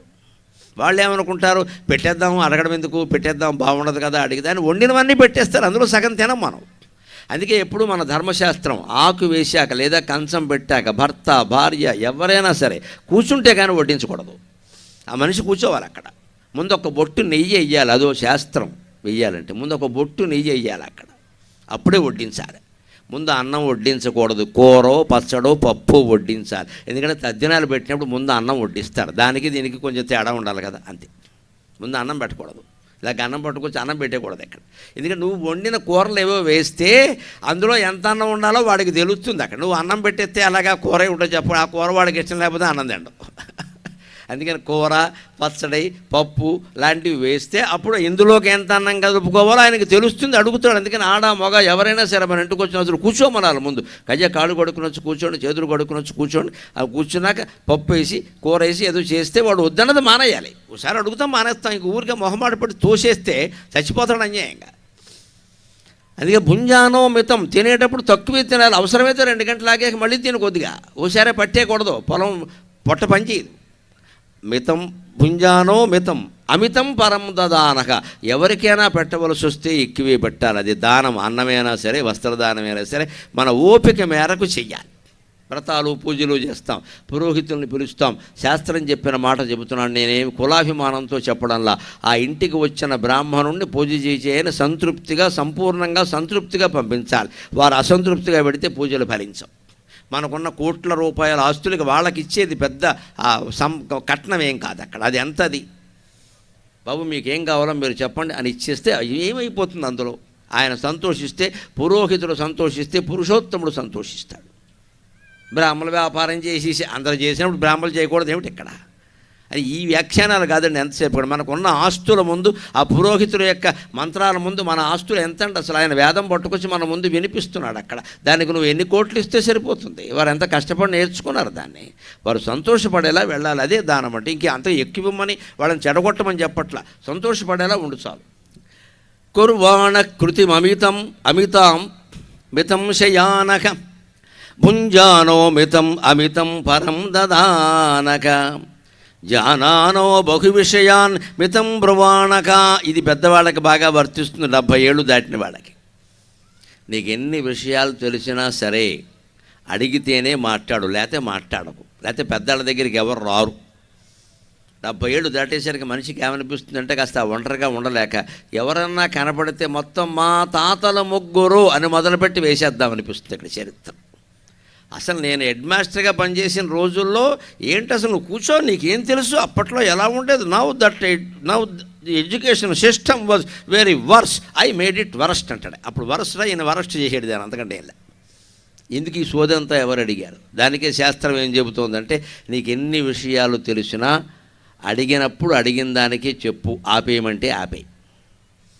జానానో బహు విషయాన్ మితం బ్రువాణక, ఎన్ని విషయాలు తెలిసినా ఎక్కడ ఆపాలో అక్కడ ఆపేయి. మితం బ్రువాణక, తక్కువగానే మాట్లాడు. అంతేకాదు ఉత్కర్షం భువిలభతే సవర్ధమానక, అటువంటి వాడు భూమండలం మీద దొరకడమే అదృష్టం అనుకున్నాడు. చిట్ట చివరిగా ఒక్క మాట చెబుతాను, ఒక శ్లోకం చెప్పి నేను సెలవు తీసుకుంటా. ఎంత సజ్జనుడుగా మనం బతికినా సరే అనేక రకాల నిందలు వస్తూనే ఉంటాయి. మనం చేసే వ్యాపారాల మీద, ఉద్యోగాల మీద, మన సంసారాల మీద వస్తూనే ఉంటాయి. వాటిని ఎలా ఎదుర్కోవాలో చెబుతున్నాడు కవి. ప్రవర్తన పరివర్తన అంటే అన్నిటికీ మనం సమాధానం చెప్పక్కలా. ఏదైనా ఆరోపణ వచ్చినప్పుడు మనం చేసావా అని ఆలోచించుకోవాలి. చేస్తే తప్పనిసరిగా ఒప్పుకోవలసిందే. బయట ఒప్పుకోకపోయినా పరమేశ్వరుడు ముందేనా ఒప్పుకోవాలి. చెయ్యలేదనుకో వదిలేయి. సముద్రంలో ఉన్నాక చిందులు తప్పవు, సంసారంలో ఉన్నాక నిందలు తప్పవు, ఎవరేం చేయలేరు. సముద్రంలో ప్రయాణించాక చిందులు తప్పుతాయా, సంసారంలో ఉన్నాక నిందలు తప్పుతాయా? ఒక్కటే, అనవసరంగా మన ఎవరన్నా మాట అంటే మనం రెచ్చిపోవక్కర్లేదు. శ్వాయది దంశతి మనుజాన్ నతే జనాస్తం ప్రతిదశంతి, నతే జనాస్తం ప్రతిదశంతి, యద్యాక్రోశతి నీచో న సజ్జనస్తం వదతి కించితు. రోడ్డు మీద పోతుంటే కుక్కలు మొరుగుతాయి, మనం తిరిగి మొరుగుతామండి? బుద్ధున్నవాడు ఎవడో మరగడు. కుక్కలు మొరుగుతాయి మనిషిని చూసి. మనిషి కుక్కతో పాటు మొరుగుతాడా? మురిగే కుక్కకి ఏమన్నా తెలుసా? అంచేత శ్వాయతి దంశతి మనుజాన్ నతే జనాస్తం ప్రతిదిశంతి. కుక్క మురిగింది కదా అని మనిషి మొరగడు, కుక్క నుంచి దూరంగా వెళ్ళిపోతాడు, కరుస్తుందేమో అన్న ఎదితో. మరీ ఎక్కువగా మురిగితే ఏం చేయాలో జనమే చూసుకుంటారు, పెద్ద విషయం కాదు అక్కడ. అలాగే యద్యాక్రోశిత నీచక, నీచుడైన వాడు ఎవడన్నా, మన ప్రవర్తన గురించి తెలియని వాడు ఎవడన్నా, మన నిజాయితీ గురించి తెలియని వాడు ఎవడన్నా, మన చిత్తశుద్ధి గురించి తెలియని వాడు ఎవడన్నా, మన జీవితంలో సత్ప్రవర్తన గురించి తెలియని వాడు ఎవడన్నా మన ఏమన్నా అంటే మనం పట్టించుకోకల్లా. ఎందుకంటే ఆ నీచుడు మాట్లాడితే సజ్జనుడైన వాడు న ప్రతివదతి కించిత్, సమాధానం కూడా చెప్పడు. మౌనంతోనే వాళ్ళ నోరు మూయించవచ్చు. మనం ఆవేశపడక్కర్లేదు, మనం బీపీలు పెంచుకోకల్లా. ఒక్కటే లెక్క, ఎంత సదాచారంతో నువ్వు నడుచుకున్నా నిందలు వస్తూనే ఉంటాయి. కాబట్టే ఎప్పుడూ జాగ్రత్తగా ఉండాల్సింది ఏమిటంటే పరమ వైరాగ్య భావన ఒకటి మనస్సులో ఉండాలి ఖచ్చితంగా. ఏమిటది? ధనాని భూమౌ పశవశ్చ గోష్ఠే, ధనాని భూమౌ పశవశ్చ గోష్ఠే, నారీ గృహద్వారి జనశ్మశానే, నారీ గృహద్వారి జనశ్మశానే, దేహశ్చితాయాం పరలోక మార్గే కర్మానుగో గచ్చతి జీవయేకః. అంతిమంగా పండగ వేళైనా సరే మనం ఒక్క మాట ఎప్పుడు జీవితం అంతా గుర్తుపెట్టుకోవాలి. ఏదీ మిగలదు, అంతా పోయేది. మనం ఏం ఆస్వాదించామో, ఏం అనుభవించామో అది మిగులుతుంది. అది ధర్మంగా ఉందా లేదా? ఏం పోతాయో చెబుతున్నాడు ఇక్కడ. ధనాని భూమౌ, మనం 100 కోట్లు సంపాదించినా అవన్నీ ఇక్కడే ఉంటాయి, అక్కడికి రావు. ఒకవాళ్ళు వచ్చినా పని చెయ్యవు. వెనకటకు ఒక ఆయన తన డబ్బంతా తనతో వస్తుందో రాదో అని బెంగెట్టుకున్నాడు. రాదని తెలుసు కదా, అయినా అసాధ్యం, దురాశ. అందుకని ఒక పురోహితుడు ఎవరో కనపడితే ఆయన అడిగాడు, ఏమంటే నా బంగారం, నా డబ్బంతా నాతో రావాలంటే ఏం చేయాలన్నాడు. సరే, ఆయనకి తెలియదు ఏం చేయాలో, కానీ ఏం చేయాలో చెబితే ఆయనకు ₹1,00,000 ఇస్తాడు కదా. ఆయన ఏమన్నాడంటే శివుడి గురించి తపస్సు చేయి, శివుడి గురించి తపస్సు చేయి అన్నాడు. అదేదో మంత్రం చెప్పాడు, ఆ మంత్రం పట్టుకున్నాడు. శివుడు బోళాశంకరుడు కదా, ఈయన తపస్సు చేసాక శివుడు ప్రత్యక్షం అయ్యాడు. విష్ణుమూర్తి అలా రాడు. మన దేవతలందరిలో అమాయకుడు ఎవరంటే శివుడు, మోస్ట్ డిప్లొమాటిక్ గాడ్ ఎవరంటే వెంకటేశ్వర స్వామి. బాగా తెలివైన వాడు, మొత్తేస్తాడంతే. శివుడు అమాయకుడు పాపం. చెంబుడు నీళ్లు పోయగానే నీకు అన్నీ ఇస్తాడు. ఎందుకంటే శివుడు ప్రత్యక్షం అయ్యట. నీకేం వరం కావాలంటే ఈ పెద్ద ఆయన కోరుకోనట్ట, నేను సంపాదించిన బంగారం అంతా నాతో రావాలి, డబ్బంతా బంగారంలోకి మారి నాతో రావాలి అన్నాడు. తథాస్తు అన్నట్టు ఇచ్చేశాడు. ఈయనకు సంతోషంగా ఉంది. పోయినప్పుడు కూడా బంగారం కూడా వస్తుంది. ఎంత గొప్ప విషయం అండి. వెళ్ళాడు, పోయాడు, కూడా వచ్చింది. చిన్న చిన్న బంగారం బిస్కెట్లో, గోల్డ్ బిస్కెట్ రూపంలో వెనకాల వస్తున్నాయి. ఆ స్వర్గం వరకు వెళ్ళాడు. అక్కడ వాచ్మెన్ ఉంటాడు కదా, కాపలాదారుడు, ద్వారపాలకుడు చూసి సరే నువ్వు సరే ఇక్కడ ఇదేమిటి అన్నట్టు, ఈ వెనకాల ఈ బిస్కెట్లు ఏమిటి అన్నట్టు, ఇవన్నీ బంగారం అండి, శివుడు వరమిచ్చాడు, నాతో పాటు తీసుకొచ్చాడు. ఎందుకు అన్నట్టు, వచ్చావు సరే, శివుడు వచ్చాడు, శివుడు అయితే మేము కాదని ఇస్తాం, ఈ బంగారం ఎందుకు అన్నట్టు. అంటే ఇక్కడ స్వర్గంలో నేను మరి భోగాలన్నీ అనుభవించాలి కదండి, ప్రతిదీ డబ్బే కదండి, బంగారం పెట్టి కొనుక్కుందామని అన్నట్ట. వారిని ఇల్లు అమాయకుడు అయ్యా, శివుడు నిన్ను మాయ చేశాడు, నీకు అర్థం కాదు, ఈ స్వర్గంలో బంగారం ఈ రంగులో ఉండదయ్యా అన్నట్ట. వాడికి మతిపోయింది. అప్పుడు స్వర్గంలో బంగారం నీలం రంగులో ఉంటుంది, వర్షం కురిసే ముందు మేఘం ఎలా ఉంటుందో ఆ రంగులో ఉంటుంది, దాన్ని ఆ పుష్యరాగం అంటారు, ఆ రంగులో ఉంటుంది స్వర్గంలో బంగారం. వాళ్ళందరూ దేవతలు నీలిరంగు ఆభరణాలు ధరిస్తారు, మనలాగా పసుపు రంగు ఆభరణాలు కాదు. స్వర్గం వేరు. ఉత్తానావై దేవగవాహ ప్రతికూలమే బహిత స్వర్గో లోక వేదంలో ఉంటుంది, ఇక్కడ ఉన్నదానికి భిన్నంగా ఉంటుంది స్వర్గం అంతా అంటాడు. అందుకని ఇక్కడ పసుపు రంగు బంగారం మనం వాడితే అక్కడ వాళ్ళు నీలం రంగు బంగారం వాడతారు. మా స్వర్గంలో వాడేది నీలం రంగు బంగారం అయ్యా, నువ్వు పసుపు రంగు బంగారం పట్టుకొచ్చావు, బిస్కెట్లు కాదు ఇటకలు పట్టుకొచ్చినా చేసేది ఏమీ లేదు అన్నట్ట. మరి దీన్ని అసలు వాడరా అన్నట్ట. వాడతాం, వాడకపోవడమే, లోపలికి రా అని లోపల చూపించట. డ్రైనేజీ కాలువల మీద మూత పెట్టడానికి ఈ బంగారం వాడుతున్నారు అక్కడ. ఇప్పుడు మన బంగారం ఎందుకు పనికొస్తుందండి?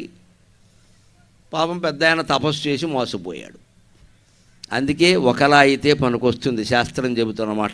ఆ బంగారాన్ని, ఆ డబ్బుని ఇక్కడ పేద సాధలకి దానం చేస్తే అది ఎక్స్చేంజ్ రూపంలో, పుణ్యం రూపంలో అక్కడికి వస్తుందండి. ఖచ్చితంగా దాన ధర్మాలు చెయ్యాలి.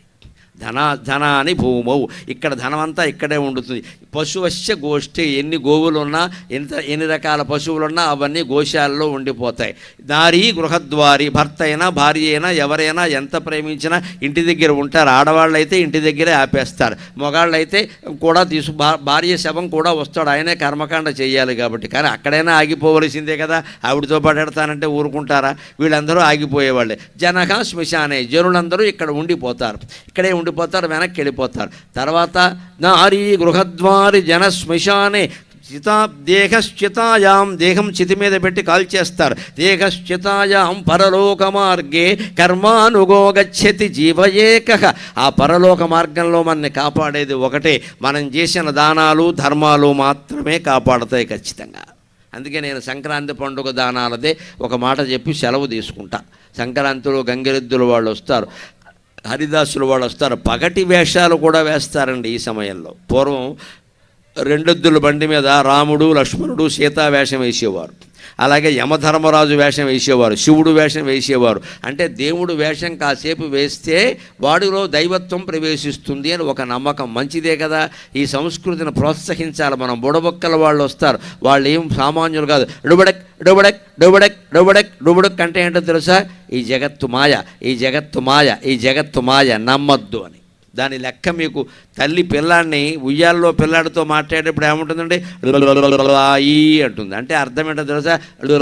ఈ లోకం ఏం లేదు, ప్రశాంతంగా పడుకో అని అర్థం అక్కడ. తెలుగు తల్లులు పిల్లలకి మాటలు నేర్పేటప్పుడు అంత వేదాంతాన్ని కూడా నేర్పాడు. ఈ అంటే ఏమీ లేదురా ఈ లోకం, ఎదిగావంటే బోర్డు గొడవలతో ఎల్కేజీలోనూ హోంవర్క్ ఇస్తారు నాయన, ఉయ్యాల్లో ఉన్నంత వరకే సుఖంగా ఉంటావు, పడుకో అని చెబుతుంది. అంత గొప్ప నాగరికత సంస్కృతులతో మనం ఉన్నాం. దానం చెయ్యాలి, ధర్మం చెయ్యాలి, అది కూడా మొహమాటం లేకుండా చెబుతున్నా. ఉన్న వాళ్ళకి, బంధువులకి, మిత్రులకి, పండితులకి కాదండి ధర్మాలు. పండితులు వీళ్ళు అందరూ బాగానే ఉన్నారు. నేను నిజం చెప్పాలంటే మా పండిత వర్గంలో ఎవరూ పేదవాళ్ళు లేరు. ఎందుకంటే ప్రవచనాలకి బాగా గిరాకీ పెరిగింది, అవధానాలకి పెరిగింది. ఉగాది వచ్చిందంటే ఏ బ్రాహ్మడు ఏ పండితుడు ఖాళీగా లేరు ఇక్కడ.